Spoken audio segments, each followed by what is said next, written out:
To order of the City of Monona Plan Commission, Monday, November 11th. Would you please call the roll?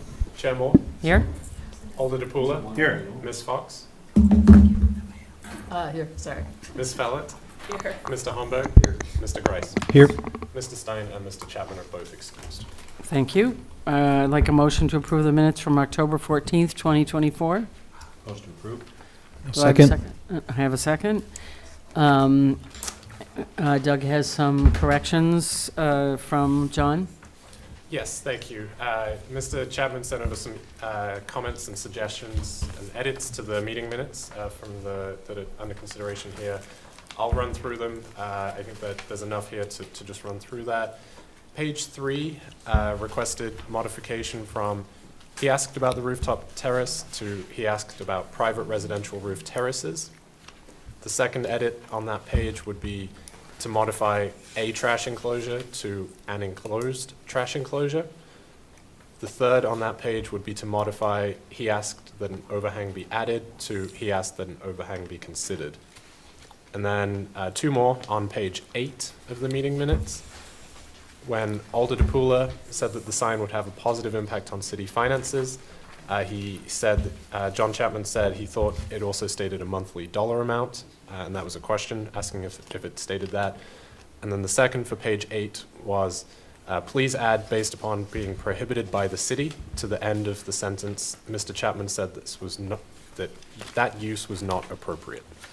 So total 5 edits across the 2 pages. Okay. Any other corrections, changes, additions? No. Assuming those edits are taken, all those in favor say aye. Aye. Those opposed, minutes carry. We're going to, Doug and I have discussed it, we're going to stick with the order of business this evening. Do I have anyone here that takes us to appearances? Do I have anyone here that is here to appear on something that is not on the agenda this evening? Not on the agenda for public hearing this evening. Okay, I don't think I'm seeing anybody online. Same thing. Do I have anybody online on Zoom that is here to appear on something that is not here for a public hearing this evening? Okay, seeing none, we'll close the appearance section and go to number 6, unfinished business. 6A, public hearing for Stella and David Patton on the request for consideration of a certified survey map, CSM, to consolidate 2 lots for the purpose of constructing a new single-family residence at 5405 and 5407 Tony Wather Trail, case number 2-032-2022. Whomever's here to speak at this particular public hearing, if you could come up. It'll be, I think, Mr. Lampe on Zoom. Mr. Lampe on Zoom, are you here to speak Yes, ma'am. on this particular item? Welcome. Thank you. The floor is yours. I think it's a pretty straightforward request. There's 2 smaller parcels that we'd like to combine into one.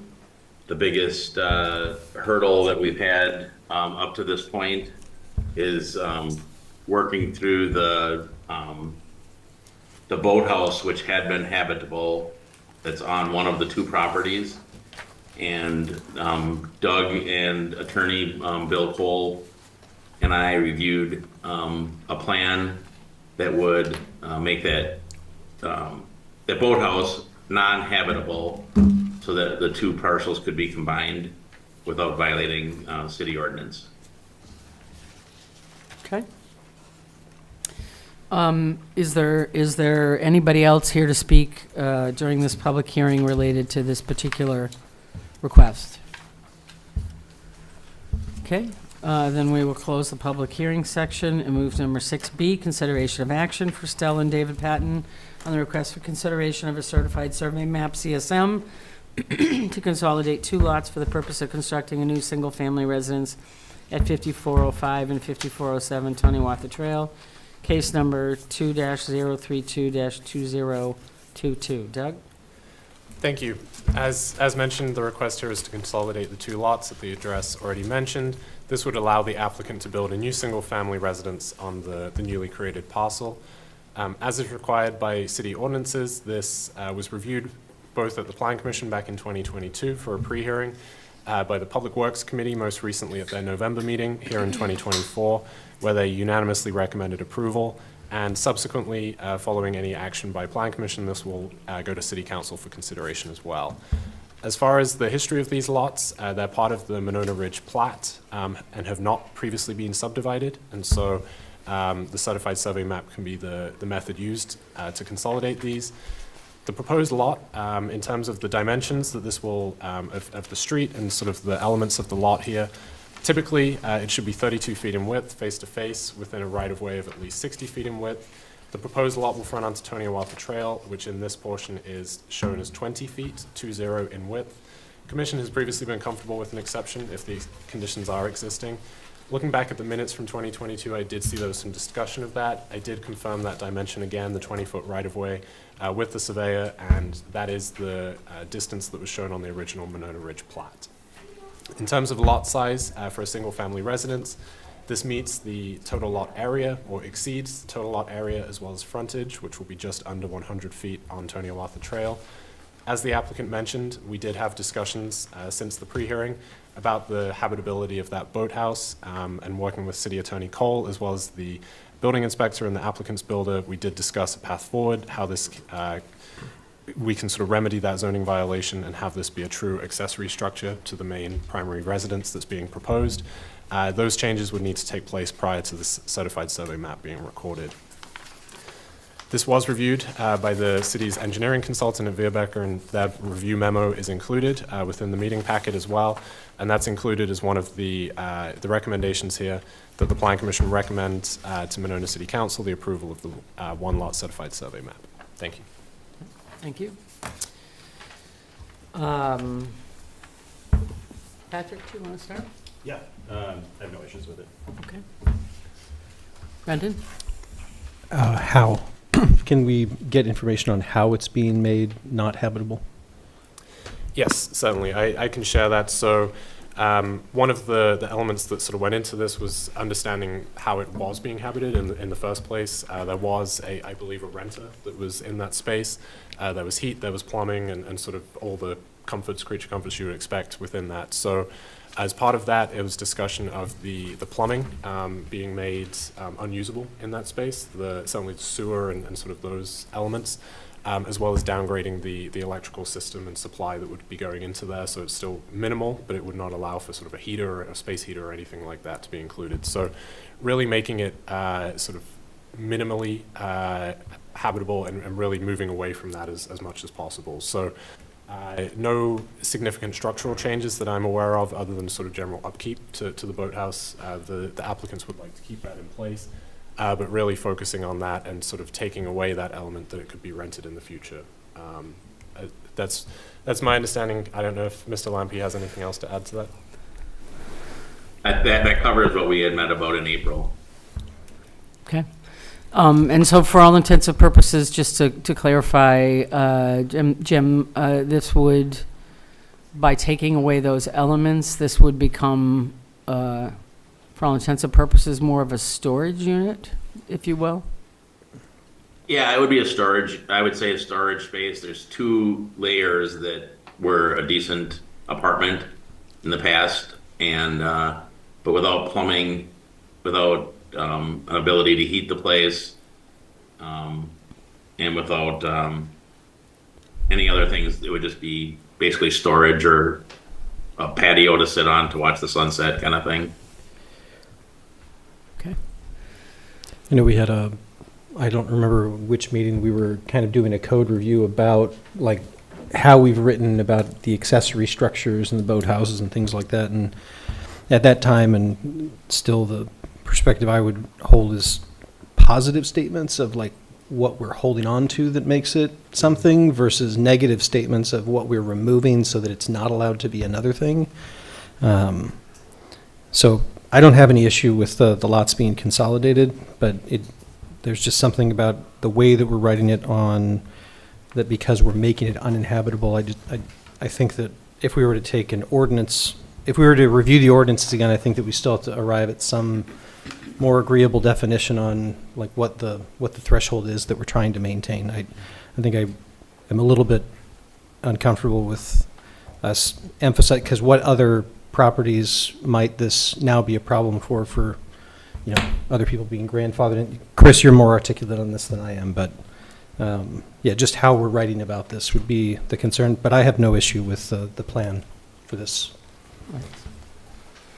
Thank you. Susan? I have no concerns with combining the lots either, but I don't know what the status of that ordinance is, because it went back for review and we never made any decisions, because there was some discussion on allowing a sink, for example, for gardening and that kind of thing. So when you talk about removing all plumbing, I mean, is that necessary? Is that desirable? Or where are we with that ordinance, I guess, at this point? So at this point, I was not recommending changes based on the feedback I received from the commission Okay. to that ordinance. We continue to kind of work within the confines that we do have. And typically, you know, that does allow for, let's say, an outdoor spigot Okay. attached, you know, for a hose pipe or something like Okay, that. But very so that minimal. amount of plumbing could remain, I mean, just an outdoor at Yes, least. and I think some of this discussion was really the easiest way for this to be done and sort of the most cost-effective for the applicant. But I think sort of more, to Brandon's point, sort of more absolute statements I think were helpful for them Right. in ways of capping things and doing that. And that's sort of my understanding of it. Typically, when I'm reviewing this, you know, we do allow for minor electrical, sort of an outlet, just as you would say in a garage or something like that, and a spigot, but really minimizing that and trying not to, you know, bathroom is sort of the threshold that often comes up. So those are kind of the parameters that when I'm reviewing that I'll see for boathouses. Okay, and then the only other question is, on the map itself, it says that the boathouse is 1 foot north of the lot line. Does that have to be addressed in the findings of fact, conditions of approval, or, I mean, since it's going over the lot line, do we? Given that it's existing and there's no modifications proposed, it's typically one of those that it would, It you would know, be were to be it modified. makes sense it'd be grandfathered, but I just wondered, it doesn't need a comment or anything?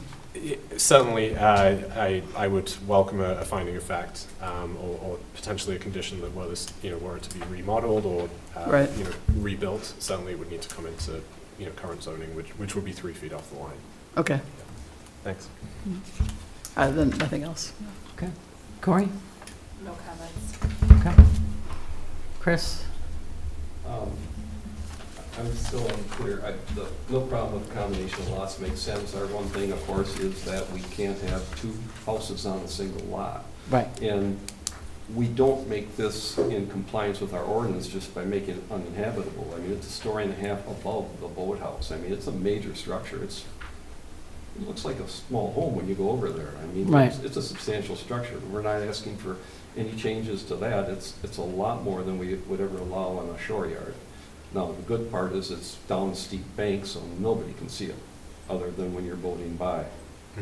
And so, are we, it would have been nice to have some advice from Attorney Cole, are we allowing the grandfather structure to remain, but make it uninhabitable? Is that what we're doing? Because it's a substantial structure compared to what we'd ever allow.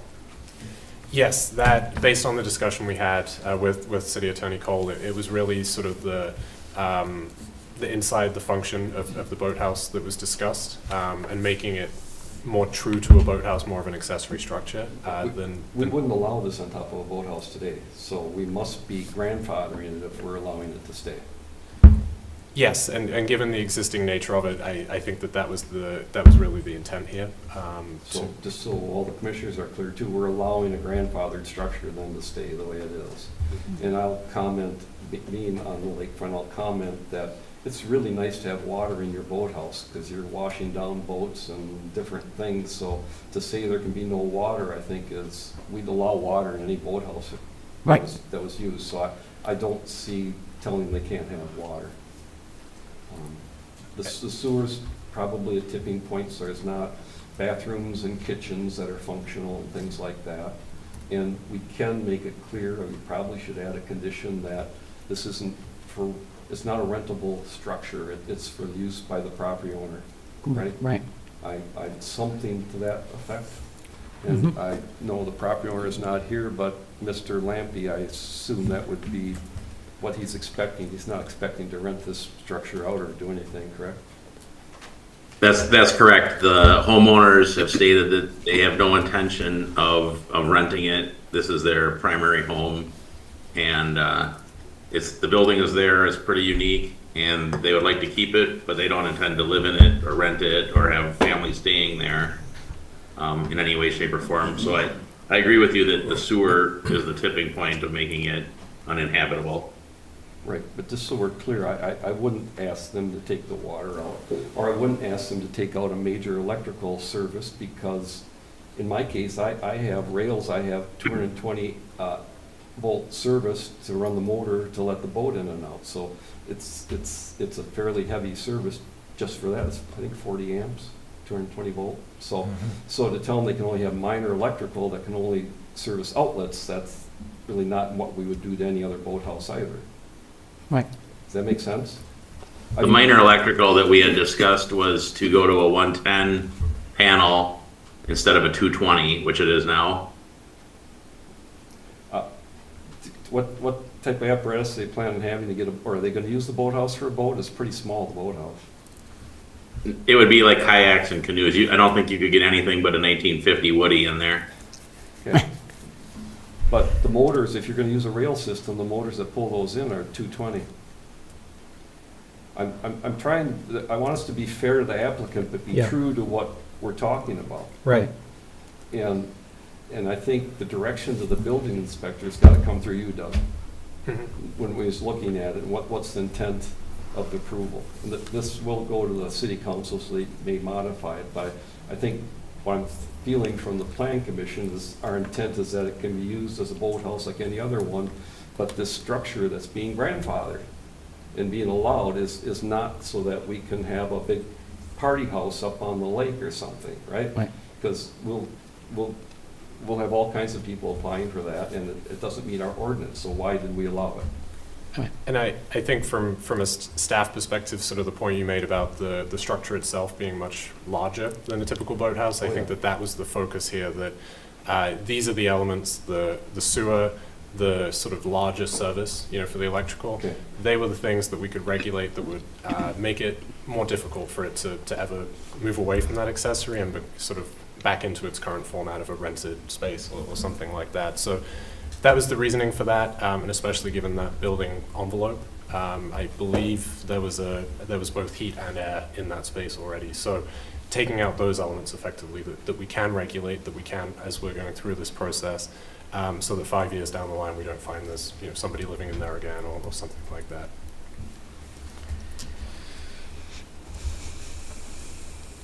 Okay. Okay, any other comments, questions? You're on consideration of action. Would somebody like to make a motion? I kind of need a minute unless somebody's got it figured out. I'll move approval with condition 1 through 3 as written by staff. Condition 4, that structure is beyond what's allowed both in size and setbacks, and it is at this point grandfathered. But if any modifications, any substantial modifications are made to the structure, it should be brought into compliance with current ordinance. I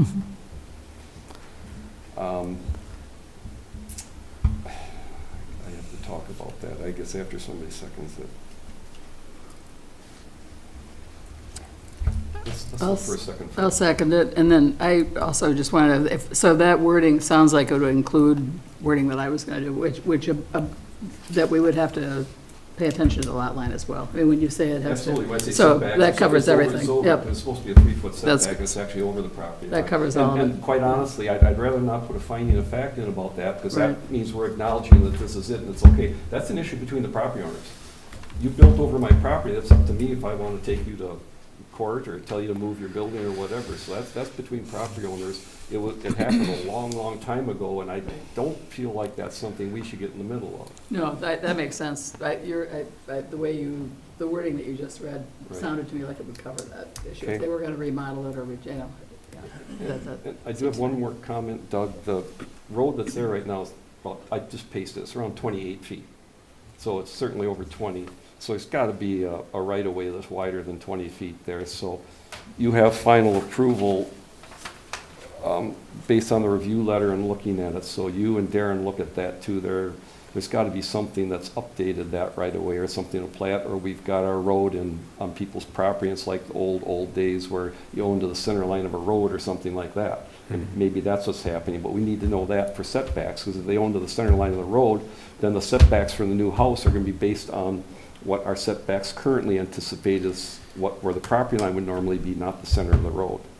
So living on that block range, that portion of that block is still to the center line of the road. It moves It to is? where, yes, it Okay. moves to where there is a, So this is important then, because normally, and this is something the city council is going to want to look at. Normally, at the time of redoing the CSM, you have them take it back to where the right-of-way would or should be. So basically what that's telling me then is there's a 40-foot right-of-way, right? Because you show 20 feet of right-of-way beyond the property line, which means there's probably 20 feet of right-of-way or where the road was intended to go on the applicant's side and 20 feet that's outside their property line. That would make some sense, but then when your building inspector's looking at the building permit, he's got to look at the homes that are there, of course, but the setback wouldn't be from the center line of the road, which is where their property line is right now. You following? Yep, The front yard yes. setback is not from the center line of the road, which is, if Brandon's right, it's where the property line is now. So this is something that really should be taken care of in the CSM. Yeah. And it might be something you want to talk about before you take it to the city council. Absolutely. I know in anything we've ever done, when we go for any plat or CSM, it's taken to where the anticipated right-of-way should be at that point in time. I should clarify, it's actually back of curb is where it picks up, and it changes at my property on that block. Properties, as you move northward, there's a 25-foot right This of way. is information we should have on the CSM. I'm going to add a condition 5 that we get further information on the road, the right-of-way, and the locations there, if that's acceptable to my second. Yeah. Okay. And then the last thing, I'm not sure what you were thinking, Brandon, on condition 2, if we want to change that. Yeah, it just if there's some, if we were even just be more concrete of not just saying the word uninhabitable, if it specifically has to do with the sewer service, or if it's about, retaining its primary function as a boathouse versus a negative term or word. I just don't think the negative term serves us. So, shall be made primarily a boathouse or return to, or even just Okay. striking the How uninhabitable, about leaving the, the existing home shall be returned to the use as an accessory structure for the boathouse. yeah, And I think that meets the and intent. sewer and gas service disconnected, and the house shall not be used for habitation. Yeah, I think that, I mean, does that make more sense to you? And Mr. Lampy, I know you're listening. You probably understand what we're trying to get to with this. I understand, and I've discussed this many times with my clients, and we're all on the same page. Okay. I understand completely. And I would suspect this goes to council, that perhaps there could even be some wordsmithing and changes to it before council approves it. But I think to get our intent that there's a boathouse that's allowed, and accessory structure is just part of the boathouse, we would never allow something of this size.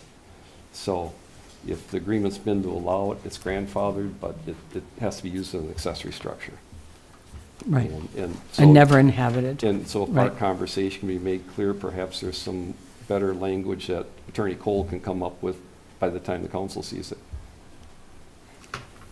Thanks. Okay. Anything else in your, Yes, okay, my condition 5, Doug, the information on the right-of-way and the road width, and then that information be put on the survey, and either the new property line or where, what should I say, an equivalent property line to, if it was a full right-of-way, should be used by building inspection for setbacks.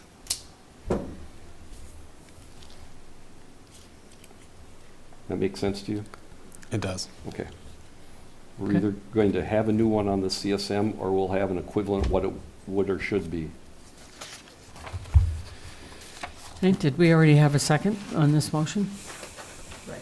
But we've adjusted the finding. And she accepted She my accepted the amendment of, adjustments, okay. Condition 5, yes. Okay, great. And she accepted my amendment of rewriting too.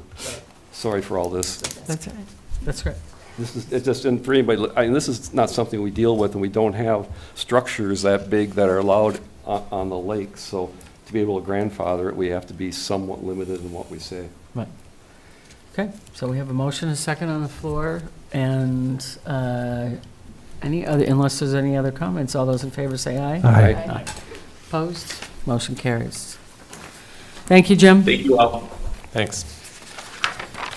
Okay, I'm going to move to 6C, public hearing on the request by Harlan LLC for approval of a zoning permit for construction of a new 15-unit multifamily residential building at 4111 and 4113 Benona Drive, case number 2-004-2024. Welcome. Come on up to the microphones, folks, if you will.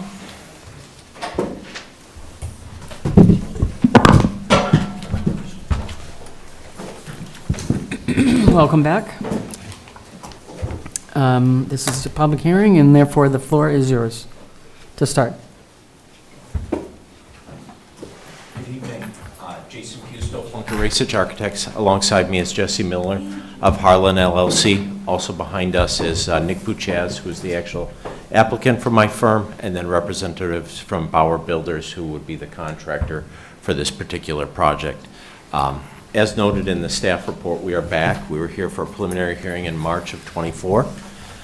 We listened to everything that we heard back at that meeting and have come with a redesigned building that is less dense and less units than was initially developed and presented in March.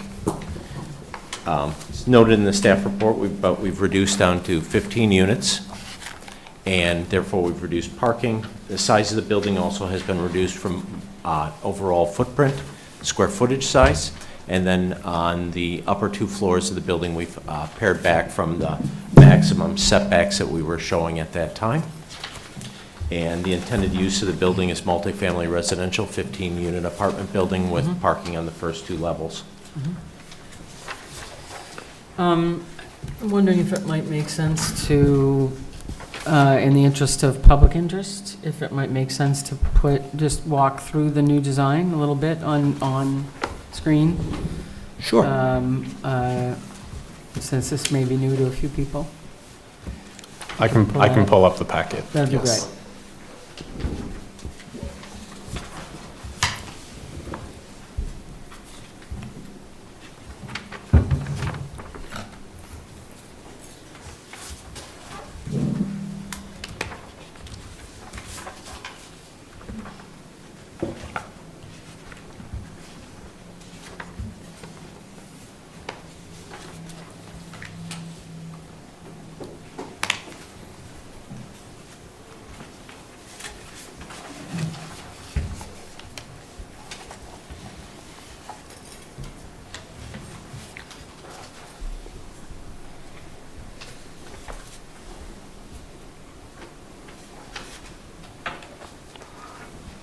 Let me know where you'd like me to start.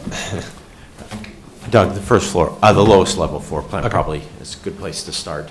I should have asked it also, the civil designer, Wade Wise, is also in attendance here.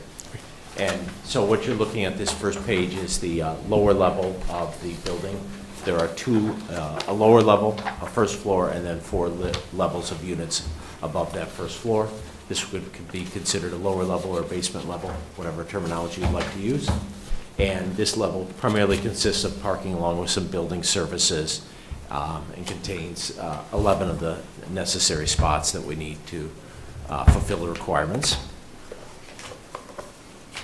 The next drawing that's coming up is the first floor, or I'll call it street level floor. The building is slightly raised from street level, but generally speaking would be the street level or first level. Again, the primary use of this level is parking. There are 11 spots inside.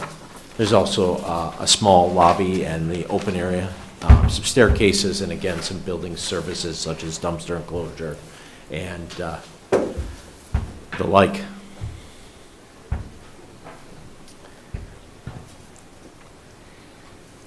Second floor is the first floor of apartments. It consists of 5 units, a mix of one-bedroom units and studio units, as denoted in the plan.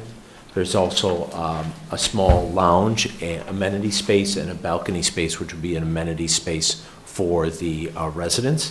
That balcony is facing street side, just to orientate those, and then the miscellaneous patios are facing lakeside.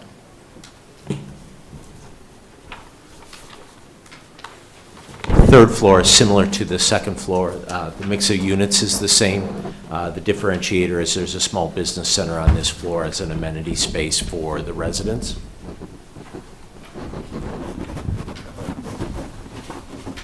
As I mentioned, on the 4th floor, the building steps back on 3 of the 4 sides and provides some additional individualized amenity space, patios, for some of the units. The units on this floor consist of 2 two-bedrooms and 1 one-bedroom apartment unit. The top floor, the 5th floor, consists of 2 two-bedroom apartments, and then again, this scales back again from the plane of the lower 3 floors. And then these pages can show some elevations representative of the materials and the colors that would be present on the building. This would be the east elevation, predominantly the street elevation. The road does have sort of an angle to it at this area, but that in essence is the street elevation. In the center of the building would be the main entrance into the building, which goes to the lobby. The structure capped by a pergola would be the amenity deck that I mentioned, and then you'll see the 2 garage doors that allow access to the 2 various levels of parking. This is the side that would face the sanitary drainage basin and then the San Damiano property. And you'll notice the wide variety of materials from brick masonry to varying sidings.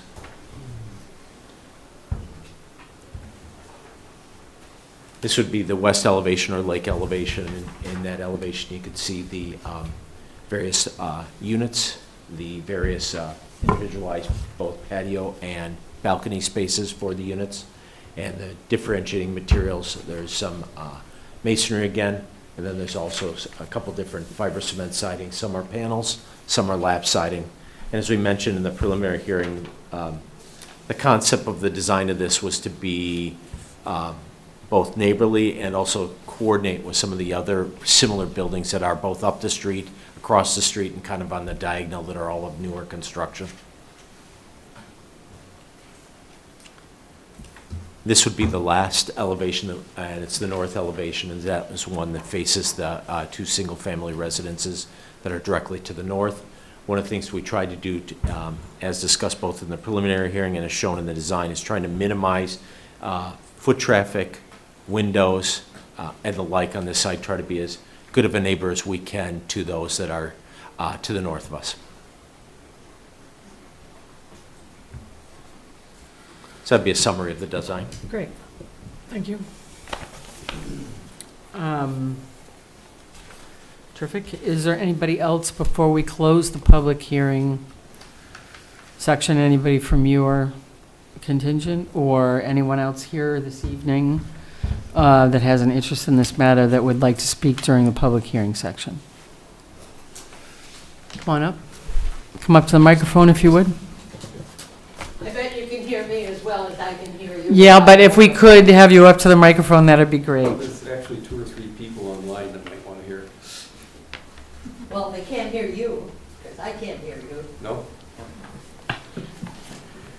And if you could introduce yourself and tell us your Mary Ann address. Litchfield, 4109 Benona Drive. I'm the north neighbor. What I would like to know, and what I have asked before, is in a building, oh, you've taken it down already. Okay, in a building that tall next to me, where are you going to stage your equipment? How are you going to get your equipment, your cranes, all that stuff? How are you going to get that to build that on your small lot, not using my land, certainly not using the city land, nor the lake, nor Monona Drive. So, yeah, go ahead. Go ahead, you guys can go ahead. I'll go ahead and start the response, and then, as I said, the Yep. representatives from Bauer Builders can happily fill in. While it is absolutely a tight site, I mean, there is construction that occurs in buildings that have zero additional space around them all the time in many communities. So there is space on the lakeside that's available. There's space on the south side and on the roadside that's available. And then the way construction would be sequenced is that lower couple levels so that our parking would be constructed, and that would become staging space. So those materials and the like would be stored in those areas as the building continues to rise above those two levels. Where in the south side? South side being what? The Being, south side being where going to the the retention pond. stormwater retention pond is. Correct. There's 10 feet there. That's, Pardon me? there's distance there for lulls and equipment to run by. And cranes? I mean, how are you going to build 4 or 5 stories? I'd let the representatives from Bauer Builders, whether they're going to use a crane or not, I don't know. I'm an architect. Yeah, yeah, yeah, okay. Yes, we would plan on having a crane set out in the front, between the building and the road. You have to, Yeah, Between we're the gonna, you're gonna building- have to have We're you, recording, so we do need the microphone. yeah, we do need the microphones, and I would also say, just in terms of the discussion, it's, you know, of course, you know that it's perfectly okay for you to ask questions or to make a statement during the public hearing, but we're not, as a commission, we're not looking for an exact diagram of where the cranes are going to go or whatever. And, you know, this evening, we want these guys to be obviously responsive to your question, but, so. Well, I'd I'm like to- sorry, Nancy, but Yeah. I think that's important. Oh, I absolutely think it's important, which is exactly why I said we'd like to hear from them in terms of what they're saying. But I don't think that this commission is expecting an exact layout of where the crane would go, but rather what they anticipate in terms of the materials and egress. Well, this and gentleman exit. just said where the crane's going to go, so Right. somebody must know something here. Right, and they are responding to your question. Yeah. Correct. Where's it going? So I was actually relieved to see there's as much room as there is on the site, but we would anticipate having a crane sitting between the building and Monona Drive.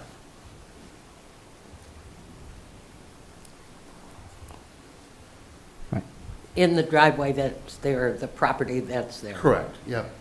By the sidewalk, so. Right. Okay. So. Crane would actually sit closer to the building, closer to the building than it is the sidewalk. Okay, so if your crane is there, then, and all your other materials will be there also? Well, they would have to come as needed, Right. for the most part.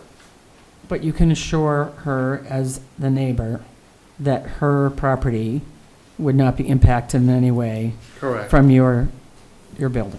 correct. Okay. Thank you. Anything else that you'd like to say? A Marianne? lot, but it's okay. I'll come more prepared next time. Okay. Anybody else during the public hearing? Yep, come on up. Same thing, if you could give your name and address, and then you're welcome to make a statement or ask a question. Okay, probably a little everything. My name is Dale Gottschalk. I live at 4107 Monona Drive, which is the other house on the north side. I have a few questions. The building looks very pushed to the edges of the site from what I can see there. I take it you said that it was going to be 10 feet on both sides of the property, or just one side? That you're not going to have actual building right up to the lot line? The building is not right up to the lot line on any of the 4 sides. But you can't tell me how many feet? I think it's 10 feet, wasn't it? Was it 10 feet on both sides? Which side are you referring to? I'm asking the I'm north side happy and the to- south side. Yeah. I'm happy to answer the question, but I need a side so I can. Okay, Yeah, north you're side saying and north and the south side. south side. The Right. south side is the one next to the retention side. Right. And the other side is, because they're gonna have, you know, if they need to get equipment in the back, or possibly fire department may need something there. And these are restrictions that I believe you guys have already said that you want. Right, we will be obviously discussing all of that in the next section before we get. Okay, So, yeah, you can assure. Okay, I also You can be have- assured that this commission Okay. covers I all those just, bases, you know, yeah. And is it, how close is it to the lake? It looked like there was some windows on the north side there. There's also some trees. I take it that you're going to undermine the trees. There's not going to be any trees there at all when you're done building your building. I thought that Monona was conscientious of trees, but maybe not in this site, I don't know. There is also some questions of what you're going to do with, is anybody going to actually want to live next to a retention basin? So, sir, we're operating on how I'm this, just- right, no, right, no, that's I okay. think it's That's okay. perfectly I okay. think these I- are legitimate questions. I think they are. I mean, you And, know, if they can right. find somebody that will live there, you know, more power to them. Right. I don't know. I'm just asking these questions. Right. And I think that Monona is building, in some cases, too big, and they become monuments to themselves. And this thing is going to go up 5 stories from the street. Right. This is going to be probably 8 feet inside. I don't know how many feet they have decided on the inside interior, but it's going to be more than 8 feet. It's probably going to be 9 or maybe 10 feet in size. You know, you're talking almost 40, 50 feet in the air. That's awfully large, and it's going to be very blocky. As you can see there, it's going to be very blocky. I have nothing against the design. I think these guys have done a hell of a job on, you know, trying to make something fit on this piece of property. And I give a lot of power to these guys. They've really tried to make something work with the restrictions that they've had, but I don't see it passing. Okay, You know, that's Thank my you. opinion. Okay. It's not going to pass the beauty aspect of it. okay, thank you. Thank you very Appreciate much. it. Yep. Bye. Anybody else like to speak during the public hearing portion? Yeah, yes, I would. Can you Okay. hear me? This is Paul Charlier. Yes, Paul, go ahead. And your address? Hi, yep, 4101 Monona Drive. Okay. I'm on the condo board that's 3 properties down from this. I do have to say, I did get a chance to look over the material earlier today. I think the design itself is better than what was there before. I think the reduction by 20% is a plus. The setbacks on the 4th and 5th floor are better, or the step backs are better, but there's still 2 big concerns on this. One, it's hard to tell from what's presented, and I assume you guys will dig into this because this was an issue during the preliminary hearing back in March, is around the parking in front, the public parking, and the access. Because this is a very busy street, it's on a blind curve. There was a lot of talk last time about how do you handle the amount of traffic from FedEx, Amazon, UPS, post office, other delivery, food delivery services, and any other visitors, plus any kinds of handicap parking. It's still not clear how much more they have made available. Again, if you have trucks, which sometimes happen today, that park on the street for FedEx or so on, we have a much bigger parking lot in front than they do, and occasionally UPS is parking on the street. It's a real hazard. I know this was a concern to the police chief in the original design, so it's still not clear. Is there adequate public space for people to park there. Again, 15 units, we have 18 here. The amount of times Amazon is here in a day is frankly amazing. And so that is a big concern that's not clear how it's being addressed with this smaller footprint. The other thing I would say is that if I were Mary Ann and looking at this design, I see two big balconies or side balconies on the 4th and 5th floor that are looking over my property, and I would not like that. And so, and those are very large balconies out there, much less the way it's terraced back on the front. A lot of those are kind of looking across the front of her property. So anyway, those would be my two things, and I'll just add to Dale's comment about any kind of emergency vehicles or access to the lakeside with a 10-foot side access is very limited. Given the fact our building has limited access, was a real problem as we're trying to do future maintenance or doing maintenance now. It's impossible to get stuff onto the lakeside, and it's a real hassle. I'm sure as developers, you don't care because you're going to sell this off, and someone else is going to deal with the maintenance later on, but it's a big issue, and certainly not only maintenance, but any kind of emergency that has to be addressed from the lakeside. So those are my questions, topics that hopefully the Planning Commission will address. Thank you. Thank you. Okay, anyone else here, either in the room or online? Could I just ask the gentleman from Bauer Builders, could I get your name for the record, please? Sorry, my name is Brad Bauer. Brad Bauer, thank you. Sorry. With that then, I'm going to close the public hearing and move to consideration of action on the request by Harlan LLC for approval of zoning permit for construction of a new 15-unit multifamily residential building at 4111 and 4112 Monona Drive. Case number 2-004-2024. Thank you. So as mentioned here, the proposal is for the development of a 5-story multifamily residential building on the currently vacant lots at 4111, 4113 Monona Drive. This is, the applicant is seeking consideration of their request this evening, having held the pre-hearing conference with the Commission in March of 2024. The parcels in question are currently zoned multifamily residence district. This district is characterized by high-density dwelling units with proximity to commercial or major streets.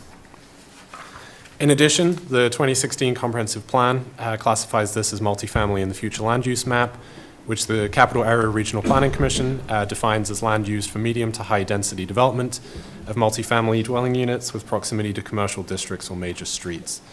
As far as the feedback that was discussed as part of the pre-hearing conference with regards to the land use, there was discussion of the lower density and sort of the possibility of lowering that, being mindful of adjacent properties, especially those to the north, when considering the site layout. And final plans have since removed 5 units from the unit mix and included that stepped massing in response to this feedback.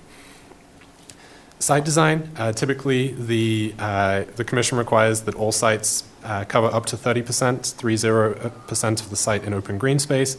The materials state that over 50%, just right around 54%, will be of the site will be green space, subject to change depending on the potential outdoor amenities, which I'll speak about in a minute, but it does appear to far exceed city standards. Setbacks were discussed during the public hearing section. There are not specific setbacks for this zoning district. Instead, they are reviewed according to performance standards and against the adjacent uses as well. Plans here show 10-foot setbacks in each of the side yards with privacy landscaping located within that buffer, a 31-foot setback used in the street yard to the property line closest to Monona Drive, as well as shore yard setbacks that have been increased since the pre-hearing to about 46 feet from the ordinary high water mark and just outside of the meander line. The building has moved back since the pre-hearing, but it will be closer to the lake than the existing single-family home to the north. I did look at some GIS estimates, sort of estimating the ordinary high water mark, and this location appears comparable to those of the Lake Edge apartments to the north, just as a point of reference for the Commission here. A certified survey map is required to combine the two lots here to allow the construction over that. That was approved by City Council and should be recorded before any building permits are issued for this. As far as circulation, there are 2 curb cuts along Monona Drive. Each would have access to one level of the covered parking. There's no internal circulation between those. One will go up, one will go down. Some changes have been made to this layout. It was a discussion point at the pre-hearing. There's now 1 stall at grade, with the remainder of those stalls being covered.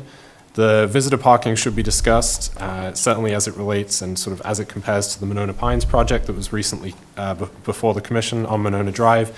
Is there an app-based system or some way that visitors can have some flexibility to use this parking, given the minimal availability of that at grade and that it would need to be within the secure parking?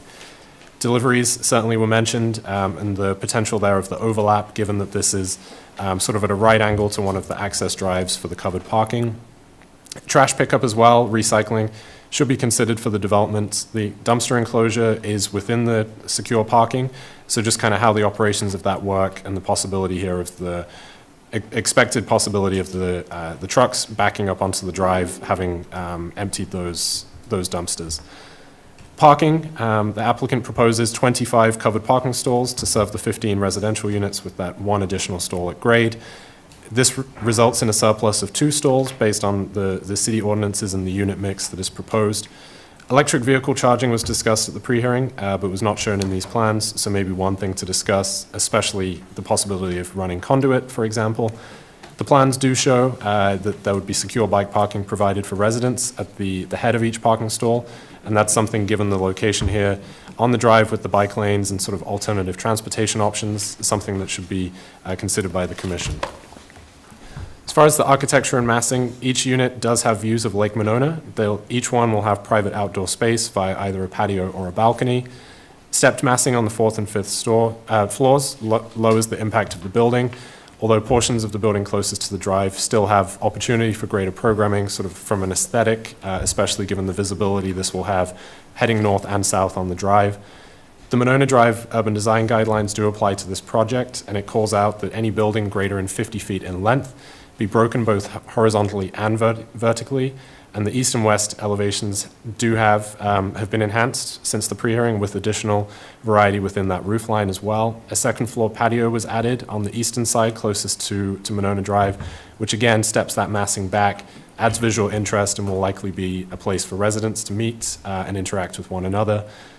In terms of high-quality materials, again stipulated by the design guidelines, they're also included with extensive brick included that's complemented by the fiber cement panels. Since the reduction in the number of units and clarification of the exact acreage just being under half an acre here, it equates to right around 31.5 units per acre. There were some comparisons included within the staff report that's available online.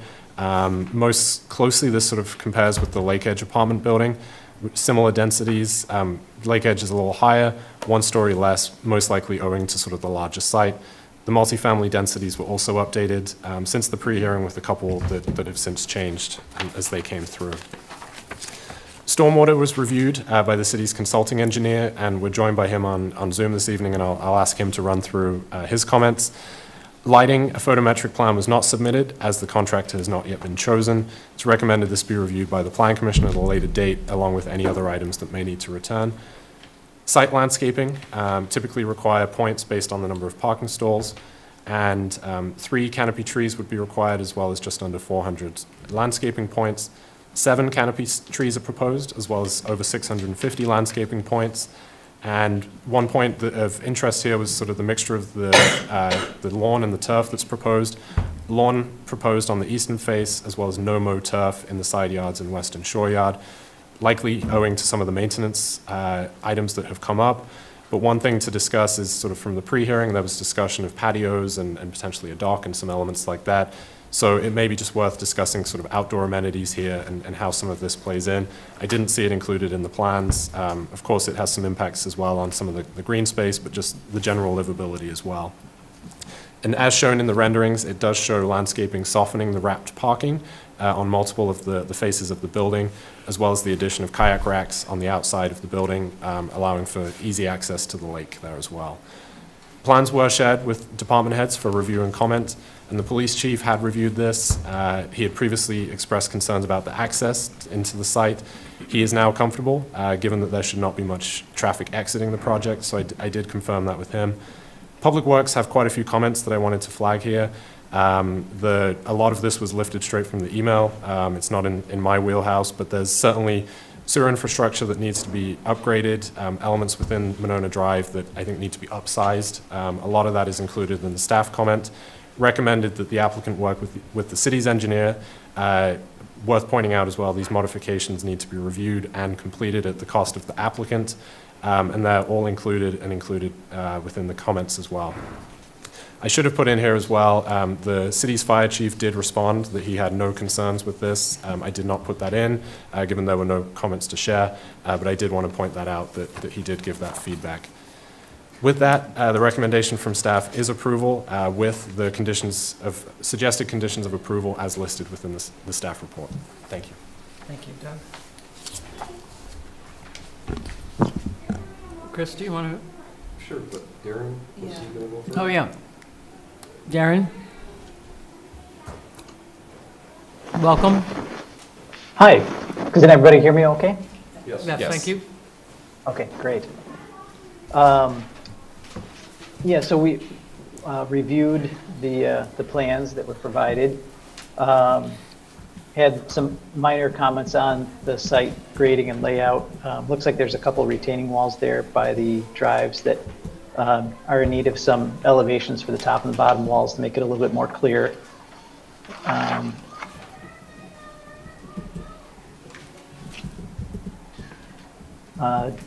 And I did talk with the fire chief about access, noting that on the north and south sides there's limited access, but he was okay with the length of the driveways that are being proposed, that they could get access to the building as they needed. I did talk to the fire chief about fire hydrants. The plans were recommending that they include an exhibit that shows any private hydrants that are proposed. I didn't see any that were proposed on the plan, but then also hydrants that are owned by the city that would be adjacent to it to make sure that they meet the ordinance requirements for coverage of fire hydrants. In talking with the chief, we think that maybe they might need to add a hydrant on the site to meet the city's ordinance requirements. Doug did allude to the wastewater pumping station that's in Monona Drive that was serving the single-family residential lots and still serves a couple of the lots that are north of the property. This would add some significant flow to that station, and it would need to be upgraded. I did talk with a plan reviewer at the Wisconsin Department of Natural Resources as to who would have plan review jurisdiction, either DSPS for plumbing or the DNR, which reviews municipal systems. And from the information that we have on that pumping station, his interpretation, it's a municipal owned and operated pumping station, so it would have to meet the requirements of the DNR code. And right now it doesn't. It contains one pump, and it's most likely doesn't have the capacity that would be needed for the additional residents that are there. So that would be something that needs to be addressed, upgrading that wastewater pumping station.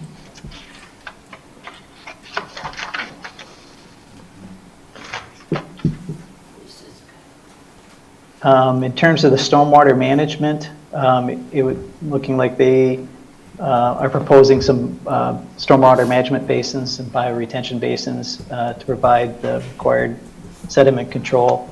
There were some discrepancies in the engineered soil layer in those retention basins between the modeling of it and the plans.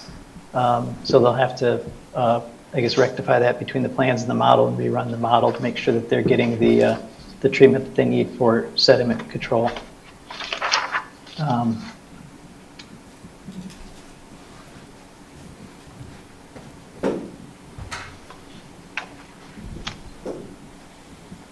Also, one of the parking garages has a ramp that goes down to it.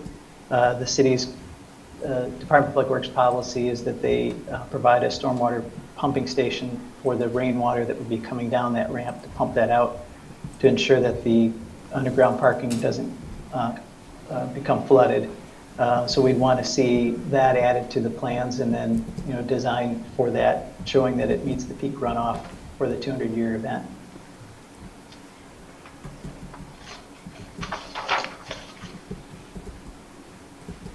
The landscaping plans showed some trees that were pretty close to or might be encroaching into the bioretention basins, so we suggest they take a look at that again and maybe move some of those trees away.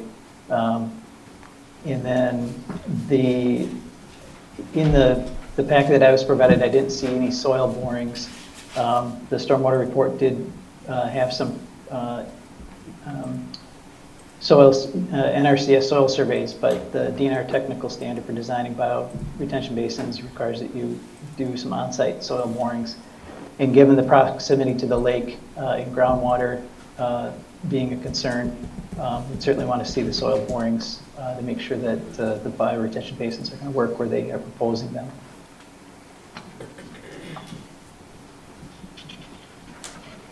And I think that pretty much hits the higher levels. There's some discrepancies here and there on the plans, but I think they can clean those up pretty much. Thank you, Darren, appreciate it. Okay, with that, we will turn it to the commission. Chris, do you want to start? Sure. I guess first for the speakers, Mary Ann, you talked about the buildability. One of the conditions that will be on tonight will be that there's a construction fence between the property and yours, right down the property line. We have silt fence shown there, but silt fence, as we all know, doesn't keep people out. So we'll ask for a construction fence built there and over by our basin, and that will keep them there. They do have 10 feet. If you recall, when the last proposal was here, they had a lot less than 10. And in fact, it goes to the other speaker. The fire department came back and recommended 10 feet on each side, and that's what they have. So they've gone along with our staff recommendations on that. And you're right, it's going to be really tough. You've watched a lot of building, you've been part of a lot of building. It's going to be tough to build, there's no doubt about it. But with a crane in the front yard, I suspect they'll unload material from the trucks right with the crane and set it where they need it. It can be done, and it is a viable, buildable lot. And way back when Dick was mayor, the city decided to zone all this for multifamily, so it's inevitable that this all happens eventually. And I have to say, I think the applicants have really addressed the majority of our concerns really well. I think they've downsized it, they've added a lot of accents to it, and I'll talk to them about it. But as far as buildability, which was your major concern, it can be built. It's going to be difficult for them, but we'll make sure they stay off your property. And if it happens, all you have to do is call City Hall, and they'll be out there. Brad Brunn, you know Brad Brunn, he'll be out there like that. So they'll be contained in there. As far as the setbacks, they've got a nice setback. I have some questions on the rear, and I want to ask the applicants, but of course they're a little closer to the lake than you, because eventually the anticipation is you and Mr. Gottschalk, your homes will probably be a multifamily someday. That's the way it's zoned.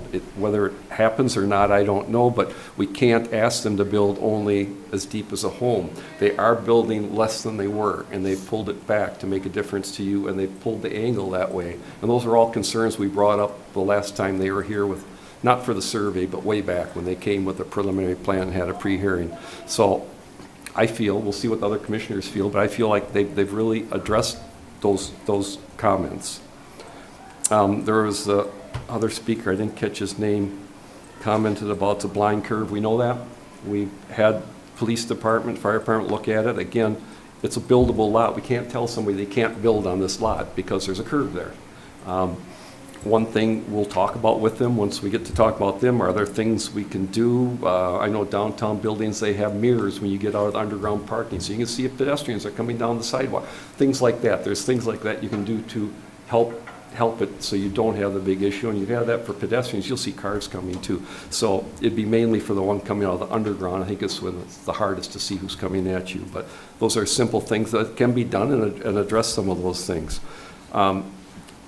Emergency access was the other speaker, but that I already mentioned that the fire department and the police department both approved it. And this is what we asked them for last time they were here. We asked them for 10 feet. and they've come back and given us what we've asked them for to try to address that. Adequate space for parking is another thing we'll want to talk about. We want to know how they're, I guess I can talk to you right now. How are we going to get visitors in the underground parking?